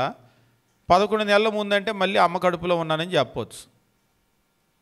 కానీ 12 నెలల ముందనేసరికి ఇంకా నేను అమ్మ కడుపులో కూడా వచ్చి ఉండనేమో. దానికి 2 సంవత్సరాల ముందు ఎక్కడ ఉన్నావంటే ఇక అంతే, ఇక చేతులు ఎత్తేస్తారు. 2 సంవత్సరాల ముందు ఎక్కడ ఉన్నావంటే లేదు, అసలు మనం ఎక్కడ లేము, మన ఉనికే లేదు. కానీ క్రీస్తు ప్రభు మనకిలాగా కాదు. డిసెంబర్ 25 నుంచి ఆయన ఉనికి స్టార్ట్ అవ్వలేదు, లేదా బెత్లెహేములో ఉన్నటువంటి ఆ పశువుల తొట్టిలో నుంచి ఆయన ఉనికి స్టార్ట్ అవ్వలేదు. కాబట్టి భూమి మీద క్రీస్తు ప్రభుని చూపించటమే తప్పుగా చూపిస్తూ ఉన్నారు. అసలు ఆయన ఉనికిని గురించి కనుక మాట్లాడవలసి కనుక వస్తే జగత్తు పునాది వేయబడటానికి ముందే క్రీస్తు ప్రభు ఉన్నాడు. ఇంకా చెప్పాలి అంటే నిత్యత్వంలో తండ్రి ఎలాగ ఉన్నాడో నిత్యత్వంలో క్రీస్తు ఉన్నాడు. కాబట్టే ఆయనకి నిత్యుడు అనేటువంటి ఆ పదం ఉపయోగించబడింది. ఆయన నిత్యుడైనటువంటి తండ్రి అని చెప్పేసి అంటూ ఉన్నాడు. కాబట్టి ఇక్కడ యెషయా ప్రవక్త కూడా తెలియజేస్తూ క్రీస్తు ప్రభుని గురించి మీకా ఎలాగైతే శాశ్వత కాలము నుండి ఆయన ప్రత్యక్షం అవుతూ ఉన్నాడు అని అన్నాడో, ఇక్కడ యెషయా కూడా చెప్తూ ఉన్నాడు ఆయన శాశ్వత కాలంలో ఉన్నాడు, ఆయనకు నిత్యుడు అని చెప్పేసి అంటున్నాడు. అంటే పాత నిబంధనలోనే క్రీస్తు ప్రభుని గురించినటువంటి ఉనికిని స్పష్టంగా తెలియజేశారా అంటే వాళ్ళు స్పష్టంగానే తెలియజేశారు, కానీ ప్రజలకే స్పష్టంగా అర్థం కాలేదు. ఈవేళ ఉన్నటువంటి ప్రజలకు కూడా అదే సమస్య క్రీస్తు ప్రభుని గురించి. కాబట్టి తండ్రి ఎలాగైతే నిత్యుడుగా ఉన్నాడో క్రీస్తు అలాగనే నిత్యుడు. తండ్రి ఎలాగైతే నిత్యత్వంలో ఉన్నాడో క్రీస్తు నిత్యత్వంలో ఉన్నాడు, పరిశుద్ధాత్మ నిత్యత్వంలో ఉన్నాడు.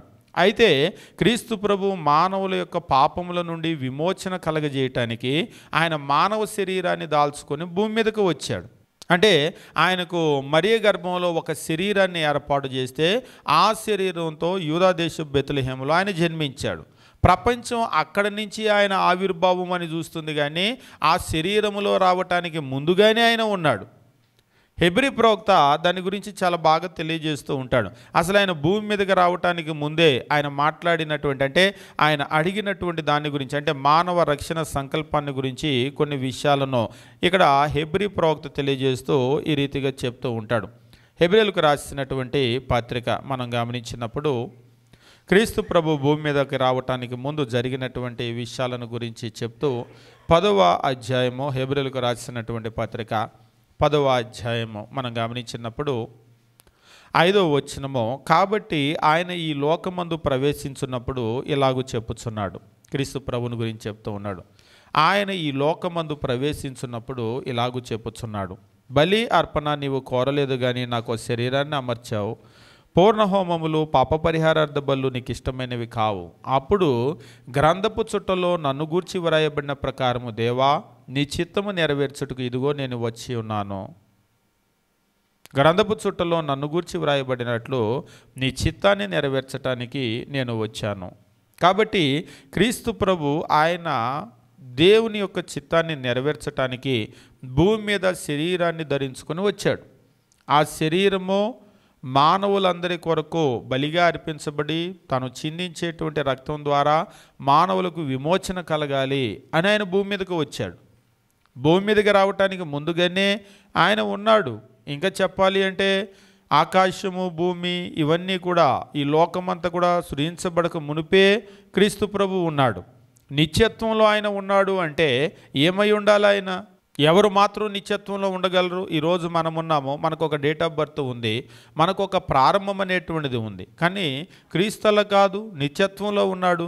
నిత్యత్వంలో ఉన్న వ్యక్తి ఎవరై ఉండాలి? నిత్యత్వంలో ఉన్న వ్యక్తి ఖచ్చితంగా నిత్యుడై ఉండాలి, అంతే కదా. ఆయన నిత్యుడు కాబట్టే నిత్యత్వంలో ఉన్నాడు.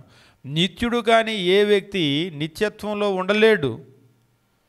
ఎవరు నిత్యుడైన వ్యక్తి అంటే దేవుడు మాత్రమే నిత్యుడైన వ్యక్తి. కాబట్టి క్రీస్తు ప్రభు నిత్యత్వంలో ఉన్నాడు, ఆయన నిత్యుడు అంటే ఆయన దేవుడు ఖచ్చితంగా అయి ఉండాలి, ఇంకా వేరే ఆప్షనే లేదు. కాబట్టి క్రీస్తుని గురించి చేయవలసినటువంటి అంత అధ్యయనం చేయకపోవటాన్ని బట్టి ఆయన క్రీస్తు దేవుడు అనేటువంటి విషయం మానవులకు అర్థం కావటం లేదు. మరొక రకంగా ఏమిటి అంటే అపవాది యొక్క సొంత లాభం ఇందులో చాలా ఉంది. క్రీస్తు దేవుడని కనుక అర్థమైందా, ఈ పునాది గట్టిగా ఉందా, ఈ కట్టడం పడగొట్టడం మన వల్ల కాదు. ఎప్పుడైనా చూడండి, ఒక కట్టడం స్ట్రాంగ్గా ఉండాలంటే ముందు పునాది గట్టిగా వేస్తారు. పునాది గట్టిగా ఉందనుకోండి, కట్టడం గట్టిగా ఉంటుంది. కాబట్టి క్రీస్తుని మీద మనం గనక గట్టిగా కట్టుకోవాలి అని అనుకుంటే క్రీస్తు అనే పునాది గట్టిగా ఉండాలి ముందు. అసలు క్రీస్తు దేవుడో తెలియదు, ఆయన దేవుడు కాదో తెలియదు, ఆయన ఎప్పటి నుంచో ఉన్నాడో తెలియదు, ఆయన ఏం చెప్పాడో తెలియకపోతే ఇంకా మన క్రైస్తవ్యం ఏముంటుంది? ఈరోజు మీరు క్రీస్తుని గురించి క్రైస్తవులను అడగండి, క్రీస్తుని గురించి మీరు ఏమనుకుంటున్నారు అని. ఇలాగనే ఒక మైక్రోఫోన్ తీసుకెళ్ళి క్రీస్తుని గురించి మీ అభిప్రాయం ఏంటని అడగండి. ఇలా మైక్రోఫోన్ ముందు పెట్టారనుకోండి, క్రీస్తుని గురించి మీరు ఏమనుకుంటున్నారంటే ఒకసారి ఒక ఆయన అన్నాడు, ఆయన దేవుని కుమారుడు అని. దేవుని కుమారుడు, ఇంకా దేవుని కుమారుడు అంటే దేవుడు కాదా అంటే ఆ దేవుడు అని బైబిల్లో ఎక్కడా లేదని అన్నాడు. అసలు వాళ్ళు బైబిల్ చదవరు, అర్థం కాదు. దేవుడని బైబిల్లో ఎక్కడా లేదా? యోహాను 1:1-3 ఎప్పుడు చదవలేదా? మళ్ళీ నువ్వు ఒక పెద్ద బోధకుడివి. దేవుని కుమారుడనే ఉంది అని నువ్వు చదివావు. దేవుని కుమారుడని ఉంది, నిజమే, దేవుని కుమారుడని ఉంది. యోహాను 1:1-3 వచనాల్లో ఆదియందు వాక్యము ఉండెను, వాక్యము దేవుని యొద్ద ఉండెను, వాక్యము దేవుడై ఉండెను అని చెప్పేసి చాలా క్లియర్గా ఉందిగా. దాన్ని ఎప్పుడు చదవలేదా? రోమిలకు రాసినటువంటి పత్రికలో కూడా మనం గమనించేటప్పుడు క్రీస్తు ప్రభు యొక్క దైవత్వాన్ని గురించి చాలా స్ట్రైట్గా రోమా పత్రికలో అపోస్తులైనటువంటి పౌలు తెలియజేస్తూ ఈ రీతిగా చెప్తూ ఉంటాడు. రోమిలకు రాసిన పత్రిక 9వ అధ్యాయం 5వ వచనంలో, పితరులు వీరి వారు శరీరమును బట్టి క్రీస్తు వీరిలో పుట్టెనో, ఈయన సర్వాధికారి అయిన దేవుడై ఉండి, ఈయన సర్వాధికారి అయిన దేవుడై ఉండి నిరంతరము స్తోత్రార్హుడై ఉన్నాడు. ఆమెన్. ఎవరి గురించి? క్రీస్తుని గురించేగా మాట్లాడాడు. అంటే ఈయన అనేటువంటిది అంత క్లియర్గా లేదండి అన్నాడు. ఈయన అంటే తండ్రి అయి ఉండొచ్చుగా అన్నాడు. నీకు తెలుగు చక్కగా రాకపోతే, తెలుగులో ఉన్నటువంటి గ్రామర్ కనుక వ్యాకరణం నీకు తెలియకపోతే అప్పుడు నువ్వు అలా అనుకోవచ్చు. నీకు ఏమాత్రం బుర్ర ఉన్నా, తెలుగు భాష వచ్చినా, తెలుగు వ్యాకరణం నీకు అర్థమైనా అది అట్లా అవ్వదు. ఈయన అనేటువంటిది ప్రొనౌన్. నామవాచకము, సర్వనామము అని అంటాం కదా, అదేంటిది అన్నాడు సర్వనామం. అందుకనే ఈ సమస్య అంతా. ఇప్పుడు కనీసం మనం ఒక వ్యక్తిని గురించి మాట్లాడేటప్పుడు ఉదాహరణకి ఎవరు ఒక సుబ్బారావు గారు అని అన్నాం అనుకోండి, ఆయన చాలా మంచోడు అన్నాం అనుకోండి, ఆయన అంటే మళ్ళీ ఎవరు అంటారా?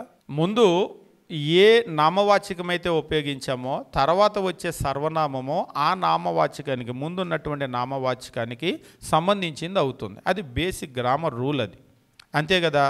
పైన చెప్తూ ఉన్నాడు, పితరులు వీరివారు శరీరమును బట్టి క్రీస్తు వీరిలో పుట్టెను. క్రీస్తుని గురించి మాట్లాడుతున్నాడు అక్కడ, సబ్జెక్టు క్రీస్తుని గురించి. క్రీస్తు వీరిలో పుట్టెను, ఈయన సర్వాధికారి అయిన దేవుడై ఉండి. ఎవరు? అది అర్థం కాని మీరు చిన్నపిల్లల్ని కూడా అడగండి, తెలుగు గ్రామర్ నేర్చుకున్న ఎవరినైనా అడగండి. పోనీ ఇంగ్లీష్లో కూడా మీరు చూసినప్పుడు సేమ్ అదే విధమైనటువంటి గ్రామర్ అక్కడ అప్లై చేశాడు. కాబట్టి మీరు పిల్లల్ని కూడా అడగండి. పైన ఒక నామవాచకాన్ని గురించి మాట్లాడాడు, ఒక వ్యక్తిని గురించి మాట్లాడాడు, క్రింద ఒక సర్వనామం ఉపయోగించాడు, ప్రణౌను. ఈ ప్రణౌను ఎవరికి సంబంధించిందని చెప్పేసి మీరు ఎవరినైనా అడగండి. అందుకని ఇప్పుడు మనకి ఇందులో ఇచ్చిన దేవుని మాటలు ఒక భాష వ్రాయించినప్పుడు ఆ భాషకు సంబంధించిన రూల్స్, రెగ్యులేషన్స్ కొన్ని ఉంటాయి. అందుకని ఆ భాషను నేర్చుకోవాలి ఫస్ట్. ఆ భాష కనుక నేర్చుకోలేదనుకోండి, పేతురు గారి కనుక పత్రికలో రాసినట్లు పౌలు రాసిన సంగతులు కష్టంగా ఉన్నాయి. విద్యా విహీనులు, అస్థిరులు వాటిని అపార్థం చేస్తున్నారు. ఆ విద్య లేని వాళ్ళతో సమస్య, అస్థిరులతో సమస్య. ఈ మాట ఎప్పుడు చెప్పినా కానీ జనాలకి చాలా కోపం వస్తుంది. రత్నకిషోర్ గారు ఇలాగ చదువు లేకపోతే వాళ్ళని చదువు లేని వాళ్ళని ఎవరిని విమర్శించటం లేదు, కాకపోతే వాళ్ళు అపార్థం చేసే ప్రమాదం ఉంది, అపార్థం చేసేటువంటి ప్రమాదం ఉంది. మీరు ఎప్పుడు కూడా చూడండి, బైబిల్లో ఒక ఆయన నోవాహు అట్లు చేసినో, ఆయన ఎందుకు అట్లు ఇడ్లీలు చేస్తాడు? అట్లంటే ఆట్లా ఏమ్మా, ఎప్పుడైనా సేవకుడికి నువ్వేమైనా చేసి పెట్టావా అంటే అట్లు చేసినంటే ఏ అట్లు చేశాడు ఆయన? బైబిల్లో హెబ్రీలకు రాసిన పత్రికలో మందులు కాక చెప్పాడమ్మా, మందులు కాక చాలా వేడి పడితే మందుల వల్ల ఇంగ్లీష్ మందులు వేడి అని బైబిల్లో ఎప్పుడో రాశాడంట హెబ్రీ పత్రికలో. కాక అంటే ఆ కాక, మందులంటే ఆ మందుల. అక్కడ వినేటువంటి వాటిలో మందబుద్ధి కలిగినటువంటి దాని గురించి హెబ్రీ రచయిత మాట్లాడుతున్నాడు. ఇంకొక ఆయన అంటాడు మందులు కాక అంటే వద్దు అని అర్థం. కాక అంటే వద్దు అని అర్థం. మందులు కాక అంటే మందులు వాడొద్దు, విశ్వాసంతో ఉండాలి, దేవుడు స్వస్థపరుస్తాడు అని అర్థం. మందులు వేసుకోవద్దని బైబిల్ అంత క్లియర్గా ఉంటే ఎట్లమ్మా నువ్వు వేసుకుంటావు? మనం దేవుని యందు భక్తి కలిగి ఉండాలి. కానీ ఆయనకు అట్లా అర్థమైంది ఆ తెలుగు భాష. ఇదంతా కూడా ఎక్కడ లోపము అని చెప్పేసి అంటే అసలు తెలుగు చక్కగా రాదు. అది ఇంకా మరీ దురదృష్టకరమైన పరిస్థితి ఏంటంటే కొంతమంది అసలు తెలుగే చదవటం రానటువంటి పాస్టర్లు ఉన్నారు. అంటే పాస్టర్ని మేము క్రిటిసైజ్ చేయటం లేదు, ఆయనకు తెలుగే రాదు. నాకు దేవుడు ఒకసారి మాట్లాడేటప్పుడు నాకు దేవుడు బయలుపరుస్తాడు అయ్య గారు, నేను ఆ రోజు ఆ వాక్యం చెప్తానని అన్నాడు. ఆయనకు తెలుగే చదవటం రాదు, దేవుడు బయలుపరుస్తూ ఉంటాడంట, బయలుపరిస్తే ఆ రోజు ఆ వాక్యం చెప్పేస్తాడంట, అంతే. మత్తయి సువార్త తెలియదు, మార్కు సువార్తలో 16 ఏముందో తెలియదు, ఏ వచ్చినమైనా అడగండి ఏముందో తెలియదు. అప్పటికప్పుడు దేవుడు అట్లా బయలుపరిస్తే అట్లా చెప్పేస్తాడు. కిందోళ్ళు చదువుతూ ఉంటారు, నాకు పలానా వచనం చూపించాడు, ఈ వారం నాకు మత్తయి 12:48 చూపించాడంటే కింద చదువు వచ్చిన వాళ్ళు చదువుతారు. చదువు వచ్చిన వాళ్ళు చదివితే దాని మీద ఆయన ఏదో చెప్తుంటాడు.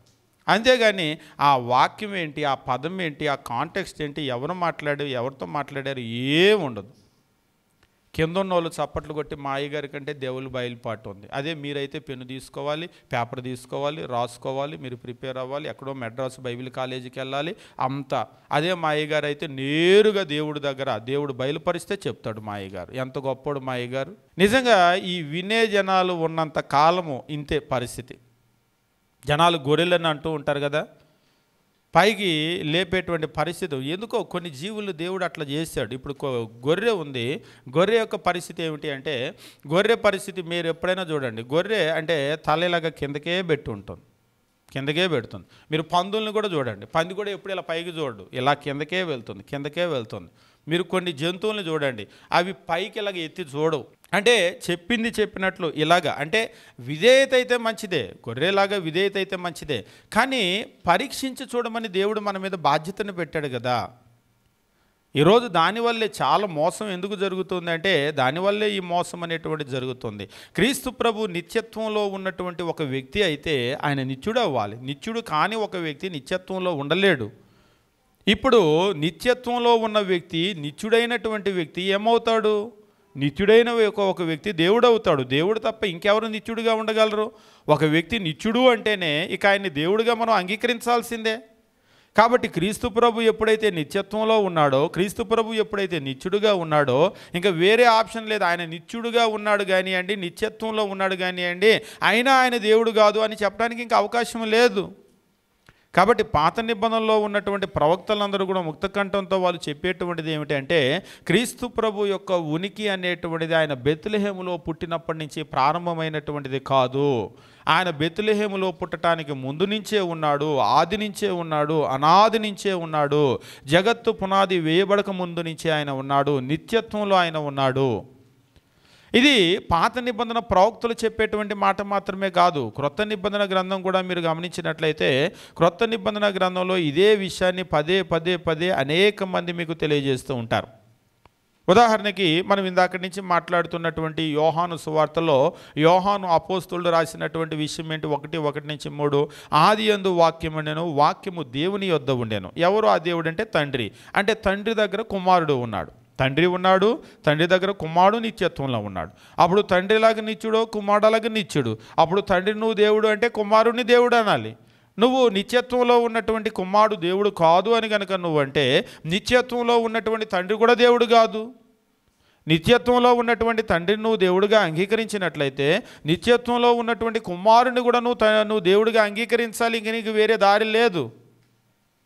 కాబట్టి యోహాను సువార్త, మీరు యోహాను ఎప్పుడు నేను చెప్తూ ఉంటాను, యోహాను సువార్త అంతా కూడా వ్రాసినటువంటి విషయం ఏమిటి అంటే, క్రీస్తు దైవత్వాన్ని రుజువు చేయడానికి వ్రాయబడినటువంటి సువార్త అది. అందుకనే మీకు యోహాను సువార్తలో క్రీస్తు పుట్టుకను గురించి ఏం మాట్లాడు, భౌతికమైన పుట్టుకను గురించి, క్రీస్తు ఎదుగుదలను గురించి అయితే దాదాపు ఏ సువార్తలో మాట్లాడలేదు. కానీ క్రీస్తు దైవత్వాన్ని గురించి మాట్లాడారు. కానీ 4 సువార్తల్లో మీరు గమనించినప్పుడు 4 సువార్తల్లో క్రీస్తు పుట్టుకను మాట్లాడలేదు. మీకు మత్తయి, లూకాలో మాత్రమే క్రీస్తు పుట్టుక ఉంటుంది, మార్కులో, యోహాన్లో ఉండదు. కానీ 4 సువార్తల్లో కూడా క్రీస్తు యొక్క మరణం ఉంటుంది, 4 సువార్తల్లో క్రీస్తు యొక్క పునరుత్థానం ఉంటుంది. అంటే క్రీస్తు యొక్క పుట్టుక, క్రీస్తు యొక్క భౌతిక ఎదుగుదల అది ప్రాముఖ్యంగా సువార్త రచనలు సాగినాయా, లేదా క్రీస్తు ప్రభు యొక్క మరణము, పునరుత్థానము ప్రాముఖ్యంగా సువార్త యొక్క రచనలు సాగినాయా అంటే, మత్తయి, మార్కు, లూకా, యోహాను వీళ్ళందరూ కూడా ఫోకస్ చేసినటువంటి విషయం ఏమిటి అంటే, they focus more upon his death, burial and resurrection, not on his physical birth. ఆయన యొక్క భౌతికమైన పుట్టుక మీద వాళ్ళ దృష్టి కేంద్రీకరించలేదు. ఇంకా చూడాలి అంటే మార్కులో, యోహాన్లో ఈవెన్ ఆయన భౌతికంగా ఎట్లా పుట్టాడో చెప్పలేదు. అంటే దాని అర్థం ఏంటి? ఆయన ఎట్లా పుట్టాడు అనేటువంటిది నీకు ఇంపార్టెంట్ కాదు, కానీ ఆయన మరణము నీకు ఇంపార్టెంటు, ఆయన పునరుత్థానము నీకు ఇంపార్టెంట్. కానీ ఈరోజు ప్రపంచానికి ఏం చాడుతున్నాం మనం? ఈరోజు ప్రపంచం అంతా కూడా డిసెంబర్ 25 ఆయన బెత్లెహేములో పుట్టాడు, ఆయన పశువుల పాకలో పుట్టాడు, ఆయన పశువుల పాకలో పరుండబెట్టారు, ఇది ప్రపంచానికి చెప్తున్నారు. కానీ ఆయన మరణము, ఆయన సమాధి, ఆయన పునరుత్థానము ఇది ప్రజల దగ్గరికి వెళ్ళవలసినంత వెళ్ళటం లేదు.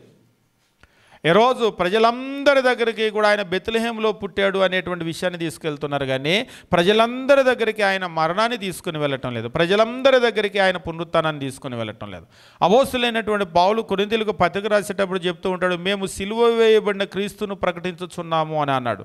Why preach Christ the crucified, మేము సిలువ వేయబడిన క్రీస్తును ప్రకటిస్తున్నాం, అంతేగాని పశువుల పాకలో పుట్టిన క్రీస్తును ప్రకటించలా. వాళ్ళు ఆ పశువుల పాకను గురించో ఎక్కడైనా సరే పౌలు గారు పశువుల పాక గురించి చెప్పాడా? ఏ అపోస్తులైనా పశువుల పాక గురించి చెప్పాడా? మీరు సువార్తలు మినహాయించి ఇక పత్రికల్లో కనుక వెళ్ళినట్లయితే ఎక్కడైనా పశువుల పాకను గురించి, పశువుల తొట్టిని గురించి, లేకపోతే బెత్లెహేములో ఆ పుట్టుకను గురించి, వీటిని గురించి ఎక్కడైనా వాళ్ళు సువార్త ప్రకటించారు. అపోస్తుల కార్యాల్లో మీరు చూస్తూ ఉంటారు. పౌలు గారి యొక్క మొదటి సువార్త ప్రయాణం, రెండో ప్రయాణం, మూడో ప్రయాణం, రోమా ప్రయాణం, వీటిలో ఏ ఊర్లోకైనా వెళ్ళి క్రీస్తు ప్రభు యొక్క భౌతికమైనటువంటి పుట్టుకను గురించి, ఆ పశువుల పాకను గురించి, తొట్టిని గురించి ఆయన చెప్పాడా? కానీ క్రీస్తు మరణాన్ని గురించి చెప్పారు. కాబట్టి ఈరోజు మనము క్రీస్తు ప్రభువుని నేర్చుకోవలసినంత నేర్చుకోవటం లేదు, ప్రజలకు కూడా నేర్పించవలసినంత నేర్పించటం లేదు. ముఖ్యంగా ఏ విధానంలో నేర్చుకోవాలో, ఏ కోణంలో నేర్చుకోవాలో అది కొనసాగటం లేదు. ఈరోజు క్రీస్తు ప్రభుని గురించి అందుకే చాలా అవగాహన రాహిత్యం అనేటువంటిది క్రైస్తవ్యంలో ఉంది. పునాదులు అనేటువంటివి బలంగా లేవు. కానీ బలమైనటువంటి పునాదులు అవసరం. పాత నిబంధనలో క్రీస్తు ప్రభు నిత్యత్వంలో ఉన్నటువంటి ఒక వ్యక్తిగా ప్రవక్తలు చెప్పారు. ఆయన ఎప్పుడైతే నిత్యత్వంలో ఉన్న వ్యక్తో, నిత్యుడైన వ్యక్తో, ఇక ఆయన వేరే ఆప్షన్ లేదు, ఆయన దేవుడు. క్రొత్త నిబంధనలో కూడా మనం గమనించినప్పుడు క్రీస్తు ప్రభు యొక్క నిత్యత్వాన్ని గురించి చెప్పారు. ముఖ్యంగా యోహాను సువార్తలో కనుక మనం గమనించినట్లయితే 1వ అధ్యాయం 1వ వచనమో ఆయన నిత్యత్వాన్ని గురించి చెప్పటంతో యోహాను ప్రారంభించాడు. అంటే యోహాను క్రీస్తుని ఎట్లా, అంటే ఒక వ్యక్తిని పరిచయం చేసేటప్పుడు ఎట్లా పరిచయం చేశారు, ఇదిగోండి పలానా ఆయన సుబ్బారావు గారి ఎమ్మెల్యే అని అన్నారు అనుకోండి, ఆయన అధికారాన్ని పరిచయం చేశారు. ఇప్పుడు క్రీస్తు ప్రభుని పరిచయం చేసేటప్పుడు మీకు మత్తయి ఒక రకంగా పరిచయం చేశాడు. మత్తయి అబ్రహాము కుమారుడైన దావీదు కుమారుడైన యేసుక్రీస్తు వంశావళి. అంటే ఈ యేసు ఎవరో కాదు, ఇజ్రాయేలీలో నుంచి వచ్చాడు, అబ్రహాము సంతానం అని పరిచయం చేశాడు. మీరు మార్కు సువార్త కనుక చూసినట్లయితే దేవుని కుమారుడైన యేసుక్రీస్తు యొక్క సువార్త ప్రారంభమో అని చెప్పేసి అంటాడు. అంటే మార్కు ఆయన క్రీస్తుని పరిచయం చేసినప్పుడు మార్కు ఎట్లా పరిచయం చేశాడు అని అంటే, మార్కు పరిచయం చేసినప్పుడు దేవుని కుమారుడైన యేసుక్రీస్తు యొక్క సువార్త, అంటే ఈయన దేవుని కుమారుడు అని పరిచయం చేశాడు. లూకా పరిచయం చేసినప్పుడు క్రీస్తు ప్రభుని ఎట్లా పరిచయం చేశాడు, ఘనత వహించినటువంటి థియోఫిలా అని ఆయనకి తెలియజేస్తూ, మాకు ఏ విషయాలైతే మేము వాటిని నేర్చుకుని వాటిని మేము పరిష్కారంగా తెలుసుకున్నటువంటి వాటిని మీకు తెలియజేస్తున్నాము అని అన్నాడు. అని ఆయన యూదయ దేశపు రాజైన హేరోదు దినాల్లో అని అక్కడి నుంచి కథ స్టార్ట్ చేసి బాప్తిసమిచ్చే యోహాను యొక్క పుట్టుకను గురించి ముందుగా చెప్పాడు. చెప్పి ఆ తర్వాత క్రీస్తు యొక్క పుట్టుకను గురించి చెప్పాడు. చెప్పినప్పుడు మరియ గర్భంలో కన్యక అయినటువంటి మరియకు దేవదూత ప్రత్యక్షమవటం చాలా డీటెయిల్డ్గా ఇచ్చింది లూక్. ఎందుకంటే లూకా సువార్త రాసింది గ్రీకు దేశం జ్ఞానులకు రాశారు. ఒక పట్టణ వాళ్ళు అంగీకరించరు, ముందు ఈయన ఎక్కడి నుంచి వచ్చాడు చెప్పు అని అంటారు. అందుకనే మీరు మత్తయి, మార్కు, యోహాను ఎందులో లేనటువంటి ఆ డీటెయిల్స్ అన్నీ కూడా లూక్లో ఇచ్చాడు. అసలు ముందు నుంచే, ఇంకా చెప్పాలంటే క్రీస్తు గర్భంలో పట్టడానికి 6 నెలల ముందు నుంచే బాప్తిసం ఇచ్చే యోహాను దగ్గర నుంచే, అతని తల్లిదండ్రుల దగ్గర నుంచే డీటెయిల్స్ ఇచ్చాడు. ఈ డీటెయిల్స్ మీకు మత్తయిలో కానీ, మార్కులో కానీ, యోహాను కానీ మీకు ఎక్కడ కూడా క్రొత్త నిబంధనలో మీకు కనిపించినటువంటి డీటెయిల్స్ లూక్లో ఇచ్చాడు. కానీ యోహాను పరిచయం చేసేటప్పుడు క్రీస్తు ప్రభుని గురించి 1:1 ఆది యందు వాక్యం ఉండెను, వాక్యము దేవుని యొద్ద ఉండెను, వాక్యము దేవుడై ఉండెను అని క్రీస్తు యొక్క నిత్యత్వాన్ని చూపించటంతో, క్రీస్తును దేవుడిగా చూపించటంతో ఆయన సువార్తను ప్రారంభించాడు. ప్రారంభించడం మాత్రమే కాదు, యోహాను సువార్త మీరు లోపలికి వెళ్ళి కనుక చదివినట్లయితే అనేకమైనటువంటి విషయాలు, లూకా సువార్త ముఖ్యంగా యోహాను సువార్త 17వ అధ్యాయం మనం గమనించినప్పుడు క్రీస్తు ప్రభు తాను సిలువలో మరణించడానికి ముందు చేసినటువంటి ఒక ప్రార్థన గురించి యోహాను తెలియజేస్తూ ఉంటాడు. యోహాను తెలియజేస్తూ ఆయన చెప్పినటువంటి మాటలు, యోహాను సువార్త 17వ అధ్యాయము 1వ వచనం నుంచి మనం గమనించినప్పుడు దేవుని వాక్యం ఈ రీతిగా తెలియజేస్తూ ఉంటాడు. యేసు ఈ మాటలు చెప్పి ఆకాశం వైపు కనులెత్తి ఇట్లా నేను, తండ్రి నా గడియ వచ్చి ఉన్నది, నీ కుమారుడు నిన్ను మహిమపరచున్నట్లు నీ కుమారుని మహిమపరచు. నీవు నీ కుమారునికి ఇచ్చిన వారికి అందరికీ ఆయన నిత్య జీవము అనుగ్రహించినట్లు సర్వశరీరుల మీద ఆయనకు అధికారం ఇచ్చితివి. అద్వితీయ సత్యదేవుడమైన నిన్ను నీవు పంపిన యేసుక్రీస్తును ఎరగటమే నిత్యజీవం. చేటుకు నీవు నాకు ఇచ్చిన పని నేను సంపూర్ణంగా నెరవేర్చి భూమి మీద నిన్ను మహింపరిచాను. 5వ వచనము, తండ్రి లోకము పుట్టక మునుపు నీ యొద్ద నాకు ఏ మహిమ ఉండెనో ఆ మహిమతో నన్ను ఇప్పుడు నీ యొద్ద మహిమపరచు. లోకం పుట్టడానికి ముందు నీ యొద్ద నాకు ఏ మహిమ ఉన్నదో, అంటే లోకం పుట్టడానికి ముందే యేసు ఉన్నాడా అంటే ద ఆన్సర్ ఈజ్ ఎస్. అవును, లోకం పుట్టడానికి ముందే యేసు ఉన్నాడు. లోకం పుట్టడానికి ముందే ఆయన తండ్రి దగ్గర ఉన్నాడు. లోకం పుట్టడానికి ముందే ఆయన మహిమలో ఉన్నాడు. అదే చెప్తున్నాడు ఇక్కడ. ఏమంటూ ఉన్నాడంటే లోకం పుట్టక మునుపు నీ యొద్ద నాకు ఏ మహిమ ఉండెనో, అంటే లోకం పుట్టడానికి ముందే ఆయనకు మహిమ ఉంది. అంతేగాని క్రీస్తు ప్రభు మృతుల్లో నుంచి పునరుత్థానమైన తర్వాత ఆయన క్రొత్తగా వచ్చినటువంటి మహిమ కాదు. అంటే పునరుత్థానమైన తర్వాత ఆయన ఏలుబడి చేస్తూ ఉన్నాడు, కానీ ఆయన లోకం పుట్టడానికి మునుపే తండ్రి దగ్గర ఉన్నాడు. లోకం పుట్టడానికి మునుపే ఆయన మహిమలో ఉన్నాడు. ఈ విషయాన్ని యోహాను చాలా క్లియర్గా ఇక్కడ, అంటే యోహాను ఇందులో ఏమి నేర్పించాలనుకుంటున్నాడు వాళ్ళకి? మీరు మత్తయి, మార్కు, లూకా ఎక్కడా కూడా క్రీస్తు మరణానికి ముందు చేసినటువంటి ప్రార్థన నమోదు చేయలేదు, ఎక్కడా కూడా నమోదు చేయలేదు. ఈవెన్ ఆయన గెత్సెమనే తోటలోకి వెళ్ళి ఆయన చేసిన ప్రార్థన ఉంది.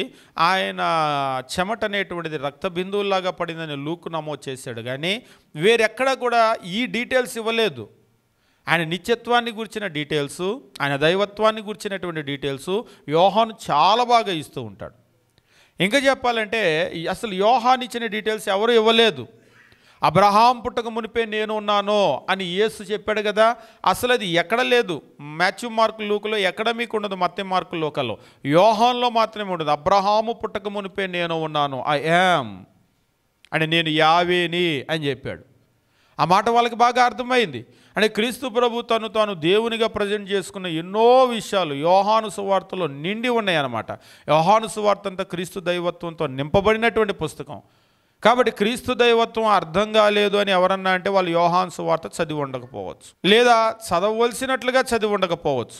అంటే చదవటం అంటే ఇప్పుడు 2వ తరగతి 4వ తరగతి పిల్లలకు కూడా ఇస్తే చదువుతారు, వాళ్ళకి ఏం అర్థం కాదు అది. కాబట్టి అట్లా చదవటం కదా, అధ్యయనం చేసి ఉండకపోవచ్చు.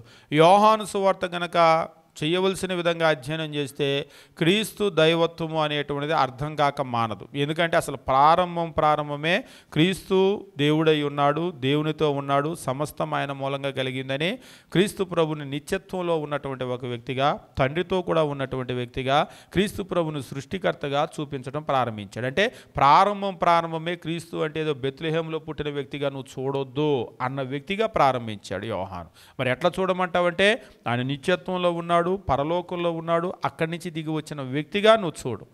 అందుకనే యోహాను సువార్తలో క్రీస్తు ప్రభు యొక్క భౌతికమైన పుట్టుక నమోదు చేయలేదు. అంటే క్రీస్తు నువ్వు అట్లనే చూడు, పరలోకం నుంచి వచ్చిన ఒక వ్యక్తిగా చూడు, నిత్యత్వం నుంచి వచ్చిన ఒక వ్యక్తిగా చూడు, నువ్వు దేవునిగానే చూడు. అందుకనే యోహాను సువార్త అంతా కూడా ఆయన దైవత్వాన్నే మనకు ఇస్తూ ఉంటాడు. కాబట్టి క్రొత్త నిబంధనలో కూడా క్రీస్తు యొక్క నిత్యత్వాన్ని గురించి మాట్లాడారా అంటే అవును, పాత నిబంధనలో మీకా ఎలా మాట్లాడాడో, యెషయా ఎలా మాట్లాడాడో, క్రొత్త నిబంధనలో యోహాను అంత ఎక్కువగా మాట్లాడాడు క్రీస్తు ప్రభు యొక్క నిత్యత్వాన్ని గురించి. అయితే ఒక యోహాను మాత్రమే కాదు, మనకి క్రొత్త నిబంధనలో ఇక ఎక్కువ భాగాన్ని వ్రాసినటువంటి రచయిత ఎవరు అంటే క్రొత్త నిబంధనలో మత్తయి రాశాడు, ప్రారంభం, మార్కు కూడా రాశాడు, లూకా కూడా రాశాడు, యోహాను రాశాడు. యోహాను అయితే మొత్తము 5 పుస్తకాలు క్రొత్త నిబంధనలో ఆయన కాంట్రిబ్యూట్ చేశాడు. యోహాను సువార్త 1, 2, 3 యోహాను పత్రికలు మరియు ప్రకటన గ్రంథము 5 పుస్తకాలు యోహాను రాశాడు. ఇక ఆ తర్వాత క్రొత్త నిబంధనలో మేజర్ కాంట్రిబ్యూషన్ అంతా కూడా అపోస్తలుడైన పాల్, అపోస్తలుడైనటువంటి పౌలు రాసినటువంటిదే. అది జ్యేష్ఠ భాగం, ఎక్కువ భాగం ఆయన రాసింది. అంటే సువార్తలేమీ పౌలు గారు రాయలేదు, కానీ ఇక రోమా పత్రిక మొదలుకొని మేజర్ పత్రికలు ఎపిస్టల్స్ అంతా కూడా ఆయన కాంట్రిబ్యూషనే. అందుకనే పత్రికలు మనకు చూసినప్పుడు Paul's epistle and general epistles అని చెప్పేసి 2గా డివైడ్ చేస్తూ ఉంటారు. అంటే పత్రికలను విడగొట్టినప్పుడు పౌలు పత్రికలు, సాధారణ పత్రికలు, అంటే మిగిలిన వాళ్ళు రాసిన పత్రికలన్నీ కూడా ఒక భాగం. అంటే యాకోబు రాసిన పత్రిక, పేతురు రాసిన పత్రిక, యోహాను పత్రిక, యోధా పత్రిక, వీళ్ళందరిది ఒక పక్కన వేసి పౌలు పత్రికలను ఒక పక్కన వేస్తారు. వీళ్ళందరూ రాసిన పత్రికల కంటే పౌలు రాసింది ఎక్కువ, వీళ్ళందరూ రాసిన దానికంటే. నేను ఎట్లనో చెప్తాను. యాకోబు పత్రిక ఎన్ని అధ్యాయాలు ఉన్నాయి? 5 అధ్యాయాలు ఉన్నాయి. యాకోబు పత్రిక ఆ తర్వాత మనము గమనించినప్పుడు పేతురు పత్రికలు, 1 పేతురు 5 అధ్యాయాలు, 2 పేతురు 3 అధ్యాయాలు, మొత్తం కలిపి 8 అధ్యాయాలు. 8 యాకోబు పత్రికలో ఉన్న 5 అధ్యాయాలు, మొత్తం కలిపి 13 అధ్యాయాలు. 13 అధ్యాయాల తర్వాత యోహాను రాసిన 1 పత్రిక 5 అధ్యాయాలు, 18 అధ్యాయాలు కలిపి. 2 యోహాను, 3 యోహాను ఒక్కొక్క అధ్యాయం, 18 + 2 20 అధ్యాయాలు. యోధా పత్రిక 1 అధ్యాయం, 21 అధ్యాయాలు, మొత్తం 21 అధ్యాయాలు. మొత్తం పత్రికలు అంటాం, కానీ వీళ్ళందరూ రాసిన పత్రికలు కలిపితే 21 అధ్యాయాలు. అపోస్తలుడైనటువంటి పౌలు రాసినటువంటి కొరింథీయులకు రాసిన 1 పత్రిక ఒకటే 16 అధ్యాయాలు, 2 కొరింథీ 13 అధ్యాయాలు. ఇక మొత్తం ఎగిరిపోయినాయి అంతే వాళ్ళు రాసిందంతా.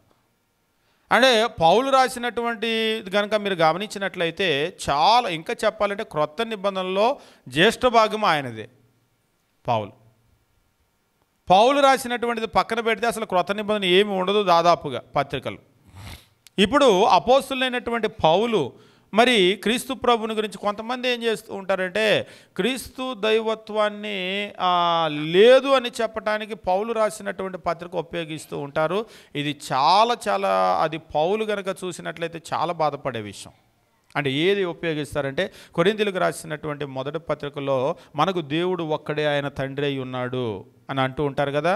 క్రీస్తు ఆయన ప్రభు అయి ఉన్నాడు, కాబట్టి దేవుడు ఒక్కడే ఆయన తండ్రి. కాబట్టి కొరింథీ పత్రికలో దేవుడు ఒక్కడే తండ్రినే దేవుడిగా చెప్పాడంటే పౌలు గారు అయితే అట్లా చెప్పలేదు. కొరింథీ పత్రిక చదివేటప్పుడు మీరు దాన్ని అట్లా అర్థం చేసుకున్నారేమో కానీ పౌలు గారు అయితే తండ్రి ఒక్కడే దేవుడని చెప్పలేదు.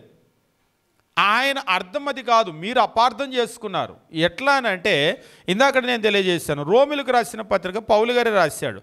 రోమిలకు రాసినటువంటి పత్రికలో పౌలు ఏమని రాశాడు? 9వ అధ్యాయం 5వ వచనమో ఇందాక మనం ఆల్రెడీ గమనించాం.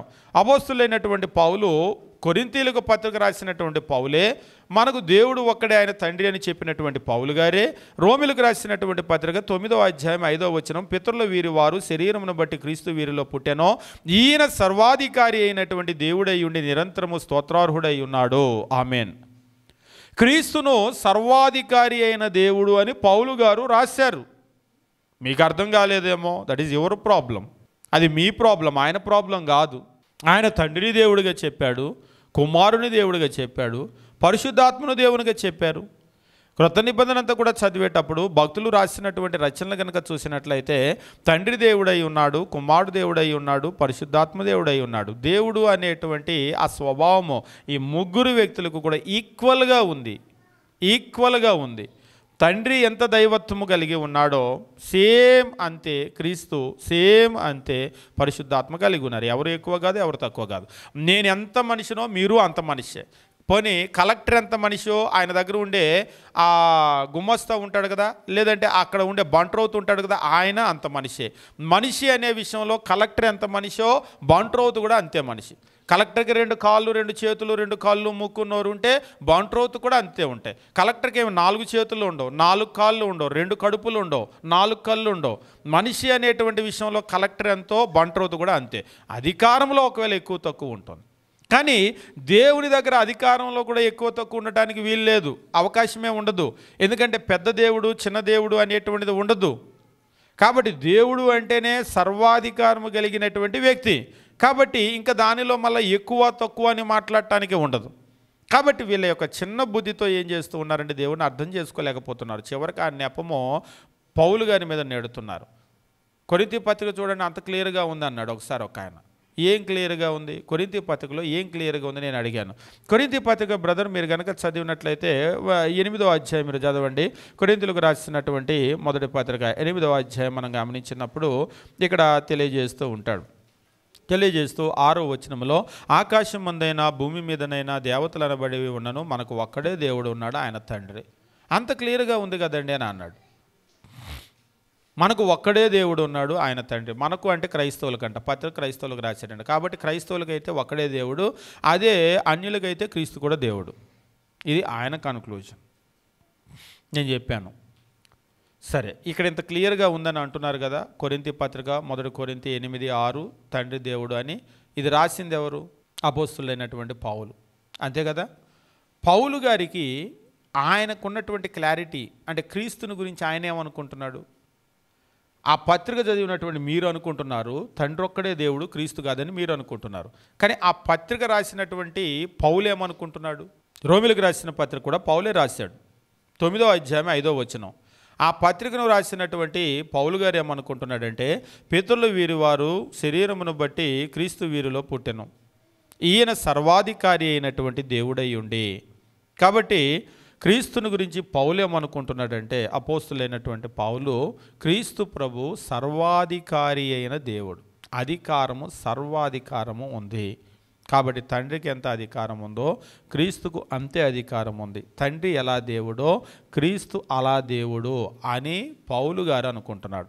అంతేగాని పౌలు పత్రికను తీసుకొని మీరు అపార్థం చేసి ఆయన్ని అపార్థం చేయకండి. ఆయనకి మీకున్నటువంటి ఆ మిస్అండర్స్టాండింగ్ లేదు.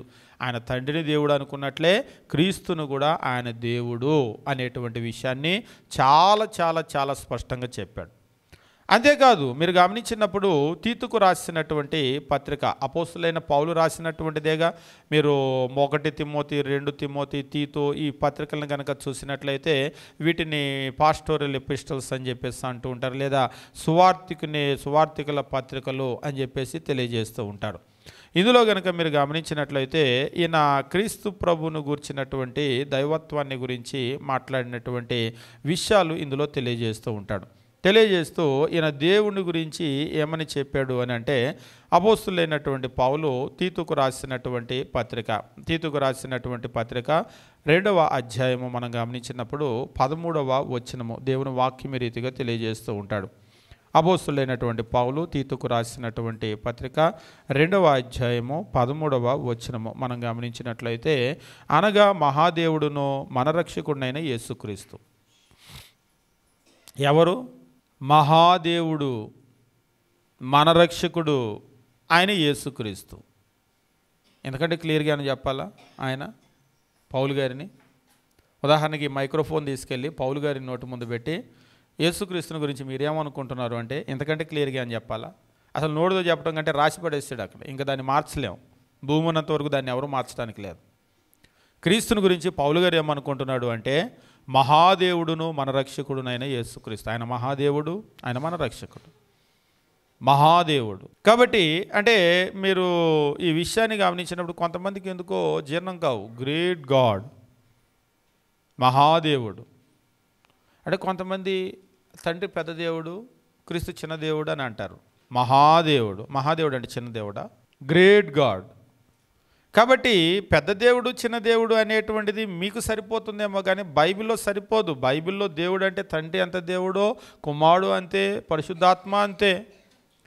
కాబట్టి ఇక్కడ మహాదేవుడు గ్రేట్ గాడ్ అని అన్నాడు. గ్రేట్ గాడ్ని చిన్న దేవుడు అంటారా మీరు? మీ భాష అదేనా? మీకు వచ్చిన తెలుగు అదేనా?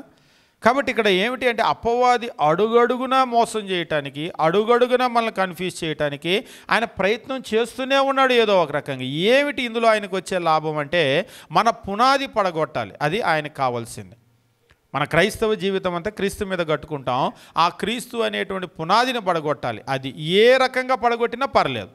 ఉదాహరణకి ఇప్పుడు మీకు ఒక బిల్డింగ్ చూపించారు, ఈ బిల్డింగ్ని పడగొట్టండి అన్నారు. పునాదులు పడగొట్టాలి.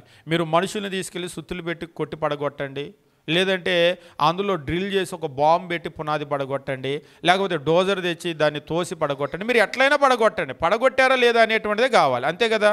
బిల్డింగ్ కూలిపోయిందా లేదా అనేది.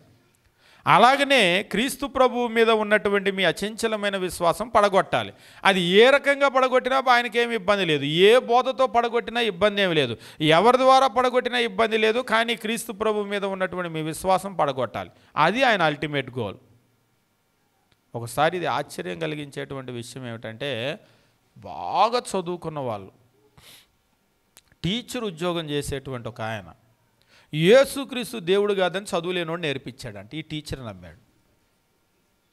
నేను చెప్పా, అవ్వ మీరు గవర్నమెంట్ టీచరు, మీరు ఎంత పెద్ద టీచరు, ఎంత పెద్ద పాఠాలు చెప్తున్నారు, ఎంతమందికి చెప్తున్నారు, అసలు మీకు వచ్చిన తెలుగు ఏంటి, వాళ్ళకు వచ్చిన తెలుగు ఏంటి, కనీసం తెలుగు వ్యాకరణం కూడా రాదు వాళ్ళకి. ఈ వచనాన్ని చూపించి ఇందులో చెప్పాడంట. అంటే 2:13 తీతు పత్రిక నేను వాళ్ళ దగ్గర మాట్లాడినప్పుడు ఆ చదువురాని ఆయన చెప్పాడంట, మహాదేవుడు అంటేనేమో ఇదేమో తండ్రి అంట, తర్వాత ఉన్న మన రక్షకుడేమో యేసుక్రీస్తునంట. నేను చెప్పాను గ్రామర్ రూలు ఉంటుంది కదా, ఇక్కడ గ్రామర్ రూల్ చూడండి. అనగా మహాదేవుడును మన రక్షకుడునైనా, అంటే ఈ రెండు ఒక వ్యక్తికే ఉపయోగిస్తున్నాడు. కంజంక్షన్ ఒకటి ఉంటుంది కదా గ్రామర్లో, రెండింటిని కలిపాడు. మీరు మటన్ కొట్లో ముక్కలు నరికినట్టుగా ఆ ముక్క నరికి అటు, ఈ ముక్క నరికి ఇటు తోయటానికి కుదరదు. అది తెలుగు గ్రామర్ చూడండి, చాలా బాగా మనకి చదివితేనే అర్థమయ్యేటట్లుగా మహాదేవుడును మన రక్షకుడునైనా, అంటే ఈ రెండు ఒకరికే. అంతేగాని మీరు ఒకటేమో నరికి ఒకరికి, ఒకటేమో ముక్క కొట్టి ఒకరికి ఇవ్వటానికి కుదరదు. అది ఇందులో ఆశ్చర్యం ఏంటంటే, చదువుకున్న వాళ్ళని చదువు లేని వాళ్ళని మోసం చేయటం. అసలు లోకంలో కూడా ఇది చాలా బాగా జరుగుతుంది. చదువుకున్న వాళ్ళు అనుకుంటారు కానీ చదువు రాని వాళ్ళ ముందు ఎందుకు పనికిరారు. మీకు ఒక్కసారి కాయలు, పండ్లు, ఫలాలు, కూరగాయలు అమ్మటానికి వస్తారు కదా చదువు లేని వాళ్ళు, వాళ్ళకి అసలు చదువుకున్న వాళ్ళు అంటే లెక్కే ఉండదు. ఈజీగా బుడి కొట్టిస్తారు. వాళ్ళు చదువుకున్న వాళ్ళు కానీ వాళ్ళకి ఏం తెలియదండి. నిజంగా నీ చదువుకున్న వాళ్ళు అంటారు కానీ, సార్ మీరు ఇంత చదువుకున్నారు మీకు తెలియదా అంటారు. వాళ్ళు ఒక్క మాట అనేసరికి కనీసం తెలియకపోయినా తెలిసినట్టు నటించాలి కదా. ఒకసారి బెండకాయలు ఎలానే చూస్తూ ఉంటే, ఇంత చదువుకున్న వాళ్ళు మీకు తెలియదండి అంత లేతకాయలు అనేసరికి, చూస్తే లేతగానే కనబడతలే, వేయి అన్నాడు. ఇప్పుడు కాదన్నాడు అనుకోండి, ఇప్పుడు ఆల్రెడీ ఇంత చదువుకున్న వాళ్ళు మీకు తెలియదా ఈ లేతకాయలు అంటే? లేతకాయలు కాదు అంటే ఇప్పుడు నేను చదువుకున్నా కాదా అని డౌట్ వచ్చిద్ది, నాకున్న జ్ఞానం గురించి డౌట్ వచ్చిద్ది, అవునులే వెయ్యి అన్నాడు. అంటే వీళ్ళే చూడండి అసలు ఎన్ని తెలివితేటలు అంటే, వాస్తవంగా చదువుకున్న వాళ్ళని అనుకుంటారు కానీ వాళ్ళ ముందు వేస్ట్, అసలు ఊరికి నేను డుమ్మా కొట్టిచ్చేస్తూ ఉంటారు. క్రీస్తు ప్రభు దైవత్వ విషయంలో కూడా ఇక్కడ ఉన్నటువంటి సమస్య ఏమిటి అంటే, కొంతమంది దాన్ని చదువుకున్నటువంటి వాళ్ళను కూడా వీళ్ళు ఎంత తేలిగ్గా ఎట్లా బురిడి కొట్టిస్తున్నారు. నేను అడిగిన టీచర్ని, మీరు చదువుకున్నారు కదా, మీకు గ్రామర్ రూల్స్ తెలుసు కదా, బేసిక్ గ్రామర్ రూల్స్ తెలుసు కదా, మీరు మీ ఓన్ స్టడీ చేయండి, ఎవరో చెప్పారని నమ్మటం కదా. నేను చెప్పింది నమ్మొద్దు, ఆయన చెప్పింది నమ్మొద్దు, ఎవరు చెప్పింది నమ్మొద్దు. ఇక్కడ అపోస్తులైన పౌలు తీతుకు రాసినటువంటి పత్రికలో ఉన్నటువంటి 13వ వచనము అట్లా విడగొట్టడానికి సాధ్యమవుతుందా? పోనీ విడగొట్టాడు అనుకోండి, దట్టు ఇది ఇటు వెయ్యండి. అప్పుడు రోమపత్రిక 9:5 పౌలు గారు చెప్పాడు కదా, అక్కడేం చెప్పాడు అయినా సరే వినండి. అక్కడేం చెప్పాడు? ఈయన సర్వాధికారి అయిన దేవుడు. ఎవరైనా? క్రీస్తు. పోనీ అక్కడ కూడా నాకు ప్రణవన అర్థం కావట్లేదు అనండి. పోనీ యోహాను 1:1-3 వచనాలు వాక్యము దేవుడై ఉండెను. ఇక్కడ అటువంటి కన్ఫ్యూజన్ ఏమీ లేదు కదా, వాక్యము దేవుడై ఉండెను. కాబట్టి క్రీస్తు ప్రభు దేవుడు దేవుడు దేవుడు దేవుడు ఆయన నిత్యత్వంలో నుంచి ఉన్నటువంటి వ్యక్తి అని ఎన్ని వచనాలు రుజువు చేస్తూ ఉన్నాయి. కొలస్సీలకు రాసినటువంటి పత్రిక మనం గమనించేటప్పుడు అపోస్తులైనటువంటి పౌలు, మరల పౌలు గారే కొలస్సీలో ఉన్నటువంటి క్రైస్తవులు, ఆల్రెడీ నేను మీకు తెలియజేశాను, కొలస్సీలో ఉన్నటువంటి ప్రధానమైనటువంటి సమస్య ఇదే.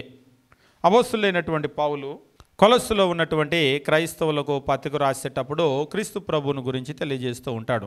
తెలియజేస్తూ 1వ అధ్యాయము 15వ వచనం నుంచి మనం గమనించినప్పుడు ఆయన, అంటే 14 నుంచి చదువుకుందాం, ఆ కుమారుని యందు మనకు విమోచనము అనగా పాపక్షమాపణ కలుగుతున్నది. కుమారుడు అంటే క్రీస్తు. 15వ వచనంలో చెప్తున్నాడు, ఆయన అదృశ్య దేవుని స్వరూపి అయి. ఆయన ఎవరి? ఆయన క్రీస్తు ప్రభు. ఆయన అదృశ్య దేవుని స్వరూపి. ఎవరు అదృశ్య దేవుడు? నేను ఒకసారి ఒకలా అడిగాను, నీకు ఆయన ఈయన ఇలాంటి ప్రణవం అర్థం కాదు కదా, ఇక్కడ అర్థమైందా అన్నాను. ఆయన అంటే ఎవరు? తండ్రా? పోనీ ఈయన తండ్రి అయితే అదృశ్య దేవుడు ఎవరు? ఆయన అదృశ్య దేవుని స్వరూపి అయి సర్వ సృష్టికి ఆది సంభూతుడై ఉన్నాడు. 16వ వచనము, ఏలయనగా ఆకాశమందున్నవియు భూమి యందున్నవియు దృశ్యమైనవి కానీ అదృశ్యమైనవి కానీ అవి సింహాసనములైన ప్రభుత్వములైన ప్రధానులైన అధికారులైన సర్వమును ఆయన యందు సృజించబడెను, సర్వమును ఆయన ద్వారాను ఆయన్ను బట్టి సృజించబడెను. యోహాను 1:1-3 చెప్పిందే కదా చెప్తూ ఉన్నాడు. సర్వము కూడా ఆయన యందు సృజించబడ్డాయి, సర్వము ఆయన ద్వారా సృజించబడ్డాయి, సర్వము ఆయన్ను బట్టి సృజించబడ్డాయి. ఇక్కడ ఎంత డీటెయిల్గా చెప్తున్నాడు చూడండి. ఆయన యందు సృజించబడ్డాయి, ఆయన ద్వారా సృజించబడ్డాయి, అసలు ఆయన్ని బట్టే సృజించబడ్డాయి. అది అర్థం కాలేదంటే మరి ఇది 17వ వచనము, ఆయన అన్నింటికంటే ముందుగా ఉన్నవాడు. ఆయన అన్నింటికంటే ముందుగా ఉన్నవాడు, ఆయనే సమస్తమునకు ఆధారభూతుడు. And he is before all things. ఆయన అన్నింటికంటే కూడా ముందు ఉన్నటువంటి వాడు. And in him all things consist. ఆయన యందే అన్ని విషయాలు కూడా ఉన్నాయి. ఆయన అన్నింటికంటే కూడా ముందు ఉన్నటువంటి వాడు. కాబట్టి మరొక రకంగా అన్నింటికంటే ముందు ఉన్నాడు అంటే ఇంక లోకమే పుట్టలేదు, లోకానికంటే ముందున్నాడు అంటే నిత్యత్వంలో ఉన్నాడు. కాబట్టి క్రీస్తు ప్రభుని గురించి అపోస్తులైనటువంటి పౌలు కొలస్సలో ఉన్న జ్ఞానవాదులకు ఏం చెప్తున్నాడు అంటే, మీరు అనుకునే విధంగా కాదు, ఆయన అన్నింటికంటే ముందు నిత్యత్వంలో ఉన్నటువంటి వ్యక్తి అనేటువంటి విషయం చెప్తున్నాడు. ఇక 2:9 అయితే చాలా క్లియర్గా ఆయన చెప్తూ ఉంటాడు, దైవత్వం యొక్క సర్వ పరిపూర్ణత శరీరాకారముగా క్రీస్తునందు నివసించుచున్నది. కాబట్టి దైవత్వం యొక్క సర్వ పరిపూర్ణత అంటే ఇట్ షుడ్ బి 100%, 100% క్రీస్తులో శరీరముగా నివసించింది. కాబట్టి క్రీస్తు ప్రభు 100% దేవుడు. ఆయన 100% ఈ లోకమంతటిని కూడా సృజించాడు. ఆయన 100% ఈ సృష్టికి ముందు నుంచి నిత్యత్వం నుంచి ఉన్నాడు. నిత్యత్వంలో ఉన్నటువంటి ఒక వ్యక్తి నిత్యుడైనటువంటి వ్యక్తి అవుతాడు. నిత్యుడైనటువంటి ఒక వ్యక్తి దేవుడు అవుతాడు. కాబట్టి క్రీస్తు ప్రభు నిత్యత్వంలో ఉండటము ఏమి రుజువు చేస్తుంది అంటే, ఆయన యొక్క దైవిక స్వభావాన్ని రుజువు చేస్తుంది. ఆయన నిత్యత్వంలో నుంచి ఉన్నాడు కానీ బ్రదర్ దేవుడు కాదు అంటే ఇక మీ అంత మూర్ఖులు ఎవరు ఉండరు. ఆయన నిత్యత్వంలో నుంచి ఉన్నాడు, నిత్యుడై ఉన్నాడు, కానీ దేవుడు కాదు అన్నారనుకోండి, నిత్యుడైనటువంటి వ్యక్తి దేవుడు కాదంటే అసలు దేవుడు అనే గుణమే నీకేం అర్థం కాలే. కాబట్టి నిత్యుడైనటువంటి ఒక వ్యక్తి దేవుడు కాక మానడు. అందులో కూడా క్రీస్తు ప్రభు యొక్క దైవత్వం అనేది బైబిల్లో చాలా క్లియర్గా ఇస్తూ ఉన్నాడు. ఆయన ప్రీ ఎగ్జిస్టెన్స్ అంటే మనం ప్రపంచమంతా కూడా చూపించేది ఏంటి అంటే డిసెంబర్ 25 బెత్లెహేము పశువుల తొట్టి ఇది. కానీ అసలు అపోస్తులు ప్రకటించిన క్రీస్తు వేరే. అపోస్తులు క్రీస్తు యొక్క పుట్టుక కంటే కూడా క్రీస్తు యొక్క మరణ సమాధి పునరుత్థానాలను ప్రకటించారు. అసలు యోహానులో అయితే క్రీస్తును పరిచయం చేయటమే ఆయన దేవుడిగా పరిచయం చేశాడు. ఆదియందు వాక్యమునెను, వాక్యము దేవుని యొద్దను, వాక్యము దేవుడై ఉన్నాడు. అంటే అసలు యోహాను పరిచయం చేయటమే యేసును దేవునిగా పరిచయం చేశాడు. యోహాను పరిచయం చేయటమే యేసు దేవుని దగ్గర ఉన్న వ్యక్తిగా పరిచయం చేశాడు. యోహాను పరిచయం చేయటమే యేసును సృష్టికర్తగా పరిచయం చేశాడు. ఆ వాక్యము శరీరధారి అయి కృపాసత్య సంపూర్ణునిగా మన మధ్య నివసించను. ఆ వాక్యము శరీరాన్ని దాల్చుకొని మన మధ్యకు వచ్చాడు.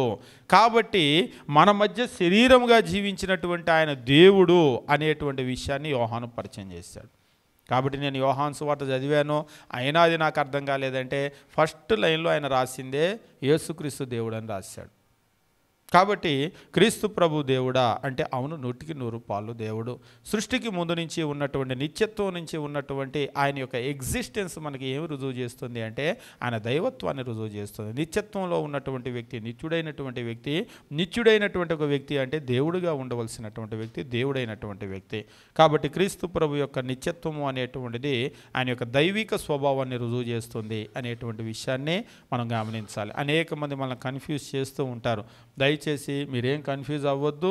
ముఖ్యంగా ఏంటంటే చదువు రాని వాళ్ళు బాగా కన్ఫ్యూజ్ చేస్తారు. ఎందుకంటే తెలివితేటలు వాళ్ళకి బాగా ఎక్కువగా ఉంటాయి. అపోస్తులైన పేతురు కూడా చెప్తూ ఉన్నాడు, విద్యా విహీనులు అస్థిరులు వాటిని అపార్థం చేస్తున్నారు. వాళ్ళు అపార్థం చేసుకుంటే పర్లేదు, చక్కగా అర్థం చేసుకున్న వాళ్ళని కూడా అపార్థం చేసుకునేటట్లుగా వాళ్ళని ట్విస్ట్ చేస్తూ ఉన్నాడు. అప్పవాది ఏం చేస్తున్నాడు, వాళ్ళని బాగా ఉపయోగిస్తున్నాడు. ఈవేళ కూడా మీరు గమనించండి, చాలామంది క్రైస్తవ్యాన్ని విమర్శిస్తూ ఉన్నారు కదా. క్రైస్తవ్యంలో పాస్టర్లు ఎట్లా, పాస్టర్లు అట్లా అని యూట్యూబ్ నిండా. ఇందులో అంటే మీరు నన్ను విమర్శించినా కానీ పాస్టర్లని రెండుగా డివైడ్ చేయండి. ఒకటి చదువుకున్న పాస్టర్లు, ఒకటి చదువులేని పాస్టర్లు అని. ఇందులో ఎక్కువ కటిక మోసం చేసే వాళ్ళందరూ ఎవరో తెలుసా? అంటే చదువుకున్న వాళ్ళు మోసం చేయరని నేను అంటలేదు. ఎక్కువ మోసం చేసేదంతా కూడా ఈ చదువులేని వాళ్ళే. అస్సలు నిస్సానీయులు, వేలుముద్ర. వాళ్ళు చేసే మోసం అంతింత కాదు. వాళ్ళు అసలు క్షుద్ర పూజలు కూడా అసలు ప్రార్థన చేసి ఇంటి చుట్టూ బూడిద పోపిస్తారు. మీ ఇంట్లో గాలి ఉంది, ధూళి ఉంది, దెయ్యం పట్టింది నీకని తావిత్తులు అమ్మే పాస్టర్లు ఉన్నారు, బూడిద పోపించే పాస్టర్లు ఉన్నారు, నిమ్మకాయలు కట్టించే పాస్టర్లు ఉన్నారు, గుమ్మడికాయలు కట్టించే పాస్టర్లు ఉన్నారు. ఇంకా చెప్పాలంటే ఇది లేదు అనేటువంటిది లేకుండా అన్నిటిని కూడా అన్ని చిన్నలు చేసేటువంటి పాస్టర్లు ఉన్నారు. ఇదేంటి అంటే కేవలం బ్రతకటానికి, డబ్బు సంపాదించడానికి వచ్చారు. కానీ కనీసం వాళ్ళకి తెలుగు చదవటం రాదు, బైబిల్లో ఎన్ని పుస్తకాలు ఉన్నాయో తెలియదు. ఒకసారి ఒక ఊరు వెళ్తే కృష్ణా జిల్లాలో ఇలాగనే వాళ్ళ ఊరిలో ఒక అమ్మగారు, ఇది అయ్యగారు కాదు అమ్మగారు ఉంటుందట. ఆ అమ్మగారు అన్నీ చెప్పేసిద్దట, ఏదైనా సరే చెప్పేసిద్దట. వాళ్ళ ఊర్లో గేదెలు తప్పిపోతే అక్కడికే వెళ్తారంట. ఎటు వెళ్ళిన అమ్మగారు అంటే తూర్పుకి వెళ్ళిన వెళ్ళనిద్దంట. తూర్పుకి వెళ్తే దొరుకుతాయి అంట. ఒకవేళ దొరకకపోతే అని అడిగాను. దొరకకపోతే మళ్ళీ అమ్మగారి దగ్గరకు వస్తే చెప్పిద్దట, తూర్పుకు కాదు మీరు లేటుగా వెళ్ళారు, ఈ లోపు ఈ పడమరకి వెళ్ళి వెళ్ళనిద్దంట. తూర్పుకి వెళ్ళారు, తూర్పును దొరకలేదు, ఈ లోపు మీరు లేట్ అయ్యారు, అది పడమరకి పోయినాయి. ఆ తర్వాత అక్కడ దొరకకపోతే ఉత్తరం దక్షిణం చెప్పిద్ది. అంతేగా అన్నాను. ఇప్పుడు ప్రపంచంలో ఉన్న 4 దిక్కులు, 4 దిక్కులు మిమ్మల్ని పంపించిన తర్వాత ఏదో ఒక దిక్కు దొరకాలిగా. ఇంకా అది అమ్మగారి క్రెడిట్ ఏముంది? ఒకవేళ ఆమె టైం బాగుండి మొదట చెప్పిన తూర్పే దొరికింది అనుకో, అమ్మో ఆ అమ్మగారు మామూలు అమ్మగారు కాదు, ఆమె తూర్పు అంది, తూర్పు దొరికినాయి అని చెప్పేసి ఆమెను అలాగా అమాంతం లేపుతారు. అసలు ఆమె అన్నీ చెప్పిద్దంట. అన్నీ చెప్పిద్ది. పక్కింట్లో ఒకసారి బిందెపోతే ఎవరు తీశారో చెప్పేసిందంట. ఏంటి బిందెలు సట్లు తప్పాలు కూడా చెప్పిద్దా అంటే అన్నీ అట్లా అనకండి మీరు, ఆమెకు అన్నీ తెలుస్తాయి అన్నారు. అన్నీ తెలిసినటువంటి అమ్మగారికి మరి మత్తయి 16:18 తెలుసా అని అడిగాను. మార్కు 16:16 తెలుసా? ఇలాంటివి మాత్రం తెలియదంట, ఎందుకంటే ఆమెకు చదువు లేదంట. నిజంగా ఈ జనాలు కూడా ఎట్లా నమ్ముతారంటే, అంటే దేవుని వాక్యమే తెలియనటువంటి ఒక దైవ జనురాలు లేకపోతే దైవజనుడు అని వాళ్ళు అంటారు. అసలు దేవుని వాక్యము తెలియనటువంటి వాళ్ళని దైవజనుడని ఎట్లా అంటారు? పాత నిబంధనలో మీరు చూడండి, దైవజనుడు అంటేనే దేవుని మాటలను ప్రజల దగ్గరికి తీసుకొని వచ్చే ఒక వ్యక్తి. దేవునే మాటలే లేకుండా సట్టిపోయింది, బిందిపోయింది, గొడ్లు పోయినాయి, లేకపోతే మేకలు పోయినాయి, తప్పిపోయినాయి ఇయ్యా చెప్పేది. ఈ చెప్పడామా ఇది దైవజనుడు అంటే? దైవజనుడు అంటే దేవుని మాటలు చెప్పాలి. నీ తప్పిపోయిన బరిగొడ్లు, బిందెలు, సట్లు, తప్పాలుగా చెప్పాల్సింది. ఈ జనాలు కూడా అదే నమ్ముతున్నారు. వాళ్ళని పట్టుకొని దైవజనుడు అంటున్నారు. నిజంగా ఈ చదువు లేని వాళ్ళు ఎంత కట్టిగా మోసం చేస్తారంటే జాగ్రత్త. కాబట్టి ఇటువంటి వాళ్ళందరూ కూడా పాస్టర్ల అవతారాలు ఎత్తి, పాస్టరమ్మల అవతారాలు ఎత్తి నిండా మోసం చేస్తున్నారు. దాన్ని బట్టి నిజమైన క్రైస్తవ్యానికి దేవునికి కూడా చాలా దూషణ కలుగుతుంది. మీరు అటువంటివన్నీ కూడా నమ్మొద్దు. వాక్యాన్ని చదవండి, చక్కగా పరిశీలన చేయండి, చదివి మన జీవితాలను క్రీస్తు ప్రభు మీద కట్టుకుందాం. దాన్ని కూలద్రోయాలని అపవాది చాలా ప్రయత్నం చేస్తూ ఉన్నాడు. మనం మాత్రము అటువంటి మోసానికి మనం లోనవ్వకుండా మనం వాక్యాన్ని ఆధారం చేసుకొని మనము మన యొక్క జీవితాలను కట్టుకుందాం. దేవుడు మనల్ని మన యొక్క విశ్వాస జీవితంను దీవించునుగాక.